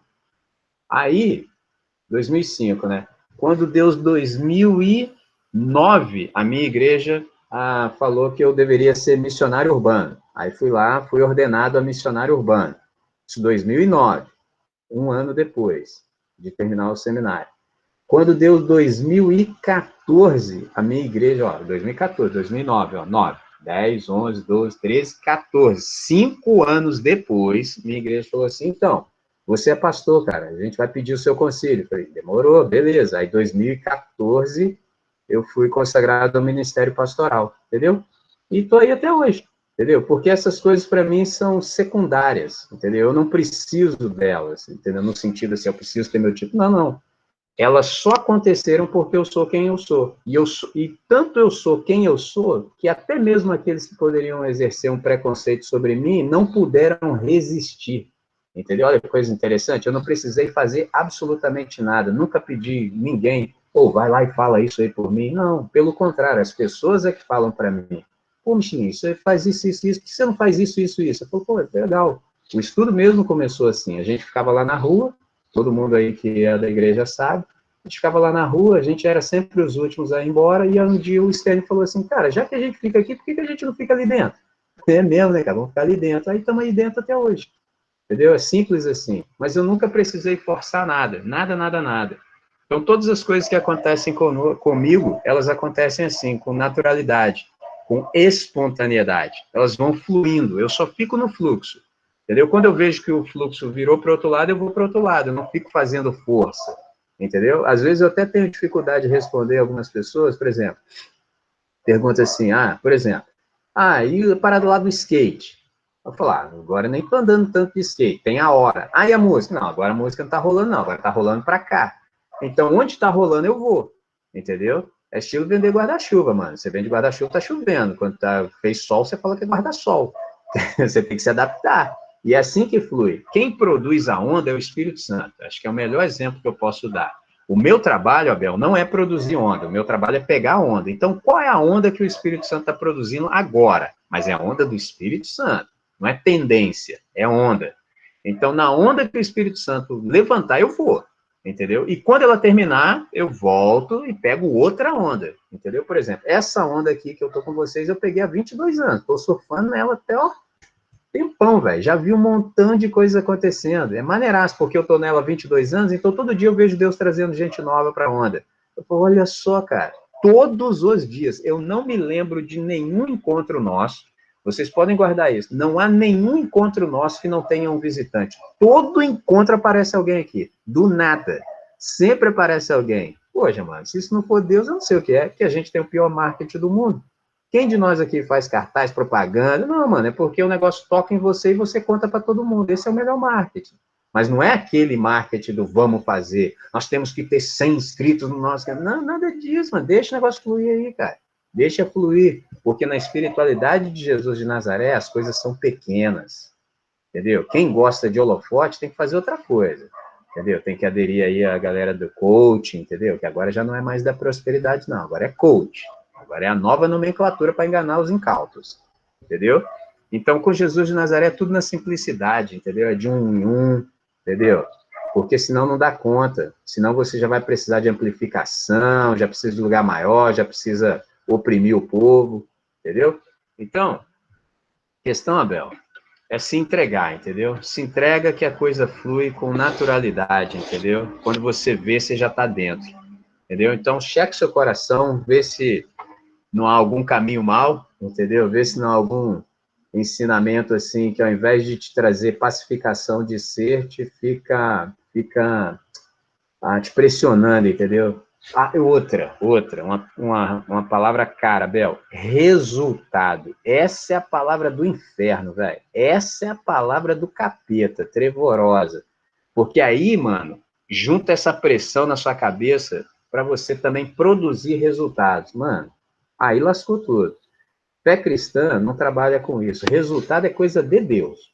Ele se encarrega dos resultados. O nosso negócio é sermos fiéis. Entendeu? Deus me chamou para ser fiel. Por exemplo, hoje eu sabia, eu nem falei no início, depois eu já havia começado, eu falei, agora não vou falar não, vou falando aí. Eu sabia que hoje eu tinha um montão de coisas para falar, e eu falei, galera, talvez a dinâmica hoje seja diferente e tal, aí tem algumas coisas aqui, vamos ver como é que processa. Aí eu fui falando, acabou que vocês gostaram de ouvir, entendeu? E ficou desse jeito. Porque as coisas vão fluindo com muita naturalidade, entendeu? Com muita naturalidade, entendeu? E você não precisa forçar nenhum processo, entendeu? Não precisa forçar nada. Então, guarda isso no coração e E fique tranquilo, cara, fica tranquilo, entendeu? Na fé cristã, os resultados, eles estão na mão de Deus todo o tempo, entendeu? Porque a gente está num negócio de ser surpreendido por Deus, entendeu? Então não está na nossa mão. Porque se fosse assim, cara, o sermão melhor que eu já preguei na vida, eu ia falar, caramba, hoje vai converter 1000. E o sermãozinho que eu achei que foi o pior de todos, e aí geralmente acontece exatamente o contrário. Graças a Deus, bendito seja, que eu nunca achei que eu preguei muito bem, entendeu? Não, hoje eu arrebentei. Não, eu já tive noção que teve dias assim que eu falei, cara, aconteceu alguma coisa diferente aqui enquanto eu falava. E isso eu consigo perceber.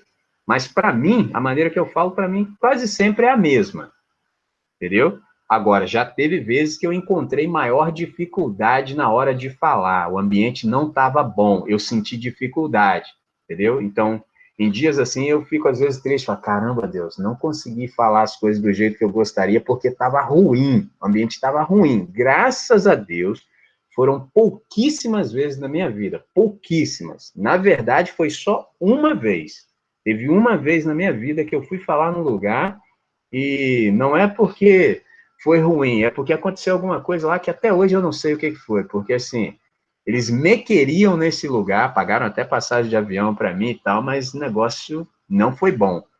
As coisas que eu dizia, elas não reverberavam, elas não ecoavam. Quem toca sabe, é igual você percutir um instrumento e ele não reverberar. É você tanger uma corda e ela não vibrar. É ruim demais, cara. É estranho. O que está rolando aqui? Até hoje eu não sei o que foi. Não sei. Então, naquele dia não foi bom. Eu consegui falar tudo o que eu deveria falar, mas aquilo não ecoou. Porque geralmente eu falo uma coisa, eu olho para a plateia, assim, para a audiência, vem mais coisas para falar. Naquele dia eu falava, parecia cair assim, ó, pum, falei, hein? Falei, eu tenho que ir embora desse lugar o mais rápido possível. Então eu aprendi com Deus também o seguinte, cara, não interessa se você falou bem ou mal, a questão não é essa, a questão é Deus. Então, qual é a sua questão? Eu fui chamado para ser fiel, a mensagem que eu tinha para entregar era essa, e os resultados ficam na mão do Todo-Poderoso, entendeu?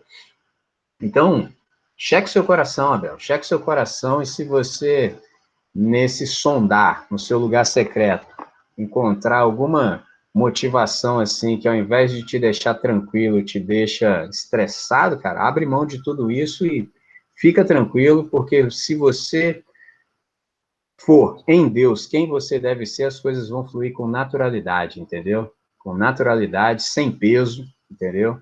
E com espontaneidade, beleza? Obrigado aí pela pergunta, pela contribuição. Espero ter te elucidado de algum modo.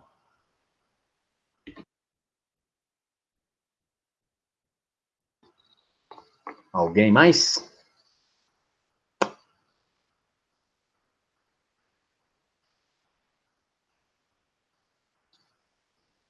Deixa eu responder aqui o chat. Ó, Maria Paula disse, essa ilustração sobre a escada foi perfeita. Que bom, Maria, que bom. Eu também acho. Eu não tenho nenhuma melhor do que essa. Essa, para mim, é sensacional. A Débora disse, pastor, penso que estar parado na escada significa sermos obedientes à palavra de Deus para que as bênçãos nos alcancem. Sim, sim. É só ficar parado lá, entendeu? E a obediência, de fato, um dia desse estava fazendo uma live com a galera da PIB do Retiro, eu falei isso assim, me ocorreu na hora, estalou, eu falei, a obediência nos coloca no caminho da providência, entendeu? Tem um caminho. Providência significa providere, ver antecipadamente. Então, Deus já providenciou tudo que é necessário para que a gente viva bem. Simples assim. Mas se a gente não obedece, a gente está fora desse caminho. Então, as coisas não conseguem nos alcançar, entendeu? E é sempre um problema nosso. Então, concordo, Débora, é isso aí mesmo. Leandro escreveu aqui, Romanos 12, um versículo muito caro para nós, é exatamente isso, Leandro. Transforme-se pela renovação da sua mente para que sejam capazes de experimentar e comprovar a boa, agradável e perfeita vontade de Deus. É exatamente isso. Esse é um texto que recorrentemente eu cito, porque é daqui que a gente depreende a compreensão. A fé cristã, ela trabalha com essa nova mentalidade. Por isso que a gente precisa ser educado na justiça do reino, para a gente aprender a ter essa mentalidade, a mente de Cristo. Porque sem a mente de Cristo, a gente não consegue experimentar e comprovar que, de fato, a vontade de Deus é boa, perfeita e agradável. Esse boa, perfeita e agradável significa que ela traz sentido e significado para a nossa vida. Eu lembro que há pouco eu disse a vocês que há uma norma de funcionalidade no universo, e a norma de funcionalidade no universo é a vontade de Deus.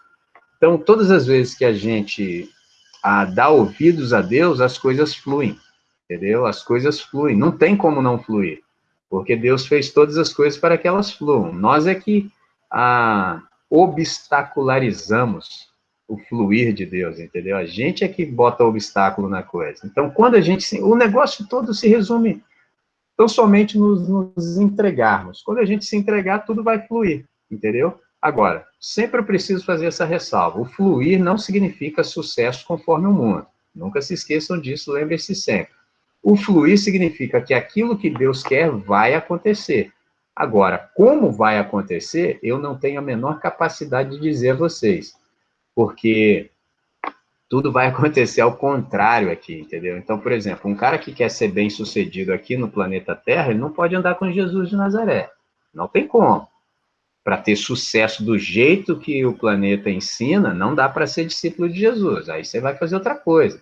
Agora, se você quiser ser exitoso do jeito de Deus, aí você cola com ele, entendeu? Aí na estação certa, insisto, o fruto vai aparecer, entendeu? Porque foi isso que está escrito no Salmo número 1. É tudo na estação certa. Aí, por exemplo, as nossas réguas de mensurabilidade de sucesso, elas não servem. Por exemplo, eu estou há 22 anos fazendo uma determinada coisa. Mano, para mim, primeira coisa, a sensação do meu coração, parece que foi ontem que eu comecei tudo isso. Parece que foi assim, ó. Eu lembro o dia, foi uma sexta-feira que eu encontrei com meu amigo Dudu, que está aqui. Eu falei, Dudu, encontrei Jesus. Pô, parece que foi ontem, eu tenho isso assim, mas muito claro na minha memória. Cara, passaram 22 anos, cara. 22 anos. Eu tinha 23 anos quando isso aconteceu. Entendeu? Para mim parece que foi ontem, cara. Parece que foi ontem. Mas tudo aconteceu. Eu sei as coisas que Deus imprimiu no meu coração. Eu olho e falo, cara, a coisa aconteceu, cara. Porque assim, eu ser pastor é uma coisa improvável. Eu ser pastor na igreja que eu sou é mais improvável ainda. É um negócio de... Só Deus pode fazer um negócio desse. E ele fez, cara. E não acabou. Tem esse detalhe. Não acabou. Entendeu? Porque, assim, tem aqueles momentos... A Beatriz, semana passada, até perguntou sobre isso. Eu estava ouvindo agora. Se todas as vezes que a gente lê a Bíblia, Deus pode falar conosco, ele tem alguma coisa para dizer. Eu disse que sim, às vezes não. Tem momentos que parece que Deus está em silêncio, entendeu? Tem esses momentos, tem hora que parece que está ouvindo Deus toda hora, tem hora que parece que dá assim um hiato, assim, um longo silêncio, mas não significa que ele não está trabalhando. Então eu também procuro me lembrar disso na minha vida. Ele não terminou, eu não estou acabado. Entendeu? Tem muita coisa para acontecer ainda, se Deus quiser que eu fique aqui no planeta por um bom tempo. Tem muita coisa para acontecer, então eu deixo fluir, cara. Eu fico fazendo o que tem que fazer todos os dias, procuro fazer com consistência, para que se acabar, acabou, entendeu? Para que eu não fique com aquela sensação, nossa, eu tinha que ter feito assim. Não, eu não durmo com isso, cara, não durmo.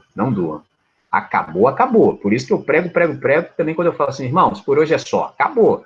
Aí acabou mesmo, não fico, não, vou acabar, não. A não ser quando eu estou tentando acabar e não consigo. Aí sou eu mesmo, ó. Note que eu disse, eu estou tentando acabar. Mas quantas vezes, por exemplo, eu já tive conflitos assim com Deus enquanto eu estou falando? Porque eu estou tentando acabar, mas é porque eu quero acabar e estou vendo Deus assim, não é para acabar coisa nenhuma, mas eu estou tendo que acabar por causa, às vezes, de horário. Por exemplo, eu fiquei impressionado, eu nem ia comentar, mas agora eu vou. Cara, eu fiquei impressionado com a velocidade que eu falei nesse café com Cristo. Caramba, mano, eu tava na correria, eu falei, que isso? Mas é por quê? Porque o tempo é muito pequeno, e eu já estouro 15 minutos sempre. Porque, assim, meia hora é muito pouco tempo, cara. A não ser que você faça algo superficial. Você tem duas alternativas quando o tempo é curto. Ou você aumenta a profundidade, entendeu? Se aumenta a profundidade, assim, de uma maneira que muita gente vai morrer afogado de primeira, é igual você mergulhar, vai 300 metros de prima. Só que é isso, cara, estoura tímpano, você não aguenta a pressão. Ou então, você fica na superficialidade. Aí eu fico lá tentando fazer o meu malabares. Pode ver que todos os áudios têm 45 minutos. Todos. Sempre tem 45, que eu acabo estourando 15. E aí o café vem na sequência, então assim, eu fico constrangidaço, entendeu? Eu fico constrangido, porque como é que eu não vou comunicar aquilo que Deus me deu para comunicar, mas como é que também eu vou queimar o horário? É tenso, não é um negócio fácil. E eu não sou o administrador do tempo ali, não me compete. Então, eu tenho tempo tal. Então, assim, é difícil. Então, sempre rola esse conflito, entendeu? Em mim, assim, mas eu procuro fazer da melhor maneira possível, com consistência, porque o dia que acabar, acabou. Igual assim, por exemplo, se vocês pegarem o terceiro áudio do café desse ano, eu, quando ouvi, eu fiquei impressionado. Do nada, eu comecei o café falando sobre a importância da reunião coletiva e comunitária e falei para a gente experimentar o quanto a gente pudesse enquanto dava. Nem sabia de coronavírus, cara. Quem falou que no outro mês teve? E quem sabe lá quando vai voltar o café? Como é que nós vamos voltar para o café? Não tem. Eu continuo gravando os áudios e disponibilizando, mas a presença ali nem sei quando vai ter. Então, eu tô lá desde 2004, cara. 16 anos fazendo aquela parada. Eu dei tudo de mim. Desde 2011 está tudo gravado. Aí, pode ser que um dia acabou. Então, todo mundo vai ficar com a memória. Caramba, velho, acabou, velho. Acabou. Enquanto teve, a gente aproveitou. Agora acabou, acabou. E eu não sinto, assim, remorso. Ai, poxa, eu deveria... Não, tudo que era para falar, eu falei com intensidade. Graças a Deus, ó, a gente está vivendo privilegiado por isso. Ó. A gente ouviu 12 áudios. A gente ouviu um ano inteiro. Já pensou? 12 áudios, cara. Tá tudo gravado. E se tivesse perdido tudo isso? Não houvesse diligência em gravar? Eu sempre julguei que era importante. Pô, beneficiou muita gente. Tá certo? Pessoal, é isso. Eu estou contente, mas ainda não satisfeito. Há algumas coisas ainda para falar, mas eu reconheço que um boi deve ser comido aos bifes e muita água mata a planta. Então, por hoje, eu creio que é o suficiente. Se você quiser ainda tecer algum comentário, estou ouvindo. Caso não, vou chamá-los para que a gente possa orar. Tá certo? Então, vou abrir para vocês. Querendo comentar, pode. E, na sequência, a gente ora. Sou eu de novo. Não é bem um comentário, não. Mas eu lembrei de... Eu não sei nem se pode fazer isso, na verdade, né? Mas eu lembrei de uma canção de um amigo meu, que ele escreveu há um tempo atrás, que eu acho que faz um pouco de sentido com o que o senhor está falando, assim, porque me veio à memória. E eu só queria saber se eu posso mandar ela rapidinho aqui para vocês. Pode sim, Edgar. É muito bem-vindo. Manifeste o seu talento e enriqueça-nos. Porque faz para mim isso.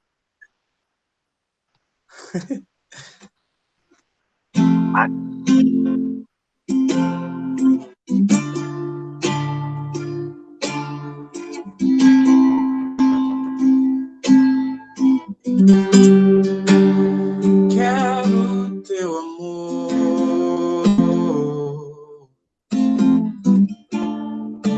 cravado em mim para sempre, não me perder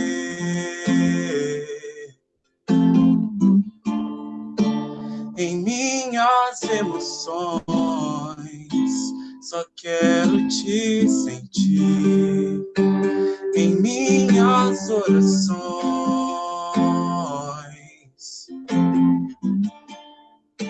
Minha fé fortalecer.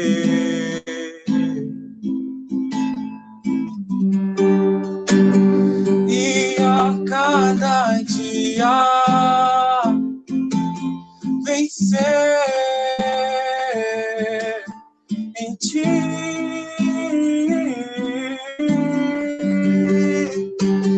Teu amor me purifica, tua palavra me sustenta.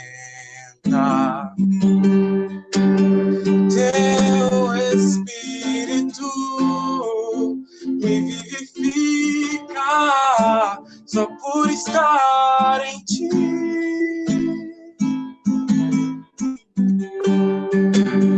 Teu amor me purifica, tua palavra me sustenta. Teu Espírito me vivifica, só por estar em ti.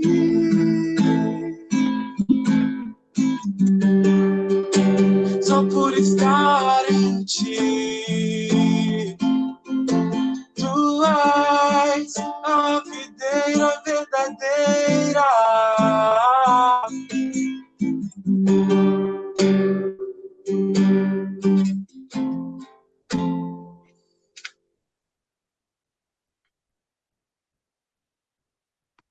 Era isso só, mas eu achei que fez muito sentido porque eu aprendi hoje e eu lembrei disso de assalto e eu falei, acho que eu vou compartilhar isso com os meus irmãos porque eu tenho sido tão bem alimentado aqui por vocês que eu sinto a necessidade de poder retribuir um pouco.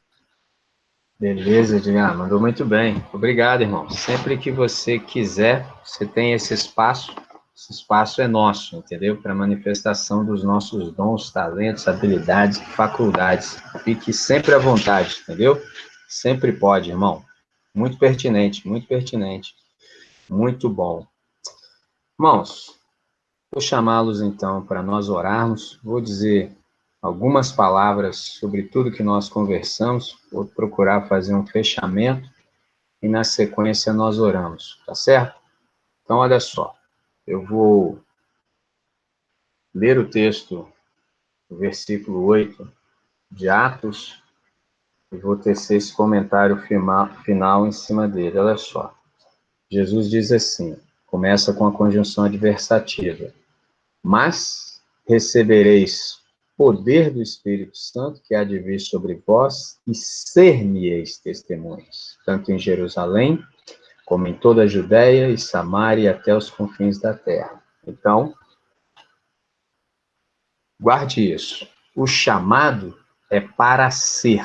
O chamado não é para fazer. Entendeu? Então, esse poder de Deus, na verdade, é para que nós sejamos quem Deus nos chamou para ser.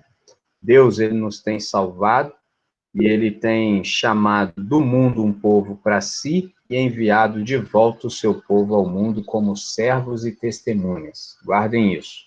Deus nos salvou do mundo, entendeu? Nos regenera, nos transforma em ato contínuo, todo o tempo todo, ele está nos transformando o caráter e nos envia de volta ao mundo como testemunhas. Essa é a tríplice conversão. Depois eu vou deixar esses áudios para vocês também. A sequência dos nossos estudos.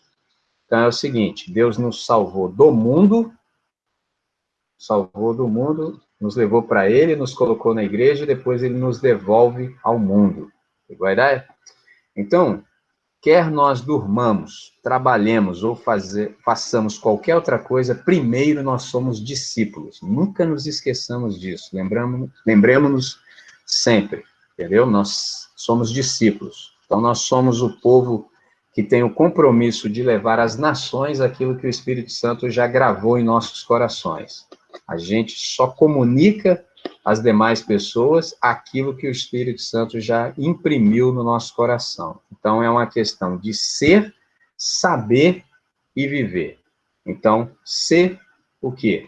Ser conforme a nossa identidade, saber quem nós somos e viver em conformidade com a nossa identidade. Então, por isso que quando eu dei a resposta ao irmão Abel, eu falei a ele que checasse o seu coração no secreto, para que ele pudesse perceber se há algum resquício de ensinamento que esteja lhe privando dessa vida leve e livre do Evangelho, na qual nós não precisamos andar sobrecarregados, pressionados para produzir nenhum tipo de resultado a partir daquilo que nós fazemos, tá certo?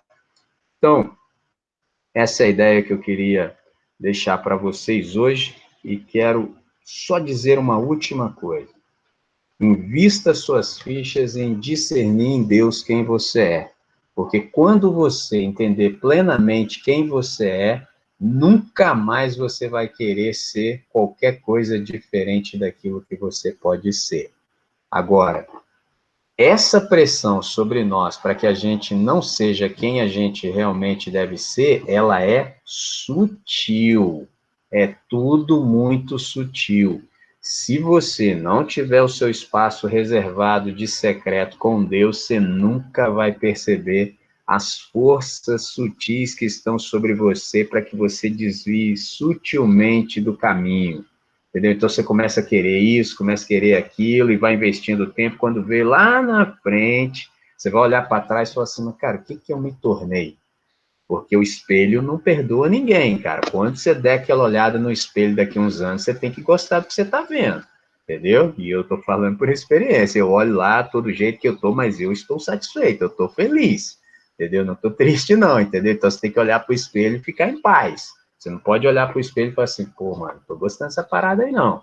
E esse é o espelho daquele que tem no banheiro. Agora, quando você olha para esse espelho aqui, ó, chamado Novo Testamento, esse aqui é implacável. Aquele do banheiro você pode até conseguir que ele minta para você. Pode fechar com a Jequiti, com a Mary Kay, entendeu? Você dá seu jeito. Agora, esse aqui lança na face, entendeu? Ó, você é charlatão, você é mentiroso, você é estelionatário da verdade. Você sabe disso, né? E aí, vai ficar nessa aí até quando? Você sabe que todo mundo tá batendo palma para você, mas você tem consciência no íntimo do seu ser que você é mentiroso e você é mentirosa. Você vai ficar nisso aí até quando? Nesse dublê aí, entendeu? Aí é contigo. Então, por hoje, eu creio que é o suficiente. Eu acho que o Espírito já nos deu uma esmagada boa. Então, vou deixá-los para que vocês resolvam o que há para ser resolvido. Então, vamos falar com quem resolve? Vamos falar com o nosso Pai. Deus, nós invocamos o teu nome, pela mediação de Cristo Jesus e pelo Espírito que em nós habita e nos reveste com muita alegria. Todas as vezes que nós temos a oportunidade de nos reunir em torno do texto sagrado, acontece o que aconteceu hoje. A gente ouve a tua voz, a gente se percebe, a gente vê de fato quem nós somos, a gente se dá conta de qual é o teu projeto, de qual é o teu propósito, e a gente tem parâmetro e a gente pode mensurar com a luz de Jesus onde é que nós estamos na caminhada. Então, nessa noite, Deus, nós percebemos que o nosso chamado é para sermos e sermos transformados e também feitos em agentes de transformação. E nós temos essa grande oportunidade de levar às nações aquilo que o Espírito Santo já gravou em nossos corações. Então, Pai, nessa noite, é isso que nós queremos, viver em conformidade com a nossa identidade mais profunda. E para isso, Deus, nós precisamos do Teu Santo Espírito sobre nós para que a gente tenha possibilidade de experimentar de fato essa transformação a partir do íntimo do ser. Porque nós, por nós mesmos, não temos condição alguma de manifestar a vida do Cristo ressurreto. Ainda que nós quiséssemos, ainda que fizéssemos forças, ainda que nos empenhássemos, enfim, não seria possível. Então, sendo assim, reconhecendo que nós não damos conta, é que nós admitimos e desistimos de fazer por nós mesmos. Então, nós deixamos tudo isso sob os teus cuidados e nos entregamos à tua graça. Que a tua graça nos torne quem nós devemos ser. Só o Senhor sabe quem nós realmente somos. Então, nós cessamos todos os movimentos e nós nos entregamos a ti de tal maneira que o teu Espírito nos faça permanecer na conexão perfeita, de tal maneira que ao longo do processo, a vida de Jesus possa se manifestar em cada um de nós e que nós, de fato, sejamos as testemunhas que o Senhor nos salvou para ser. Porque nós somos discípulos de Jesus de Nazaré. E a essa disciplina e a esse mestre que nós reconhecemos como o Senhor, nós nos submetemos com toda a alegria do coração. E que essa submissão possa trazer louvor, glória para o teu nome e benefício para todos aqueles que venham a se encontrar conosco. Então, que a nossa vida seja uma manifestação maravilhosa da graça do Senhor em nós e dos nossos dons, talentos e faculdades que foram conferidos por ti para o máximo louvor da sua glória. Nessa noite, essa oração de gratidão que permeia o nosso coração. E nós fazemos em nome de Jesus. cujo Espírito nos batiza e nos habita. Amém. Amém. É isso, meus irmãos. Sensacional estar com vocês. Querendo Deus nos oportunizando, próxima sexta nós nos encontramos. Beleza? É isso. Fiquem com Deus, vivam bem, continuem se cuidando. É isso. Paz.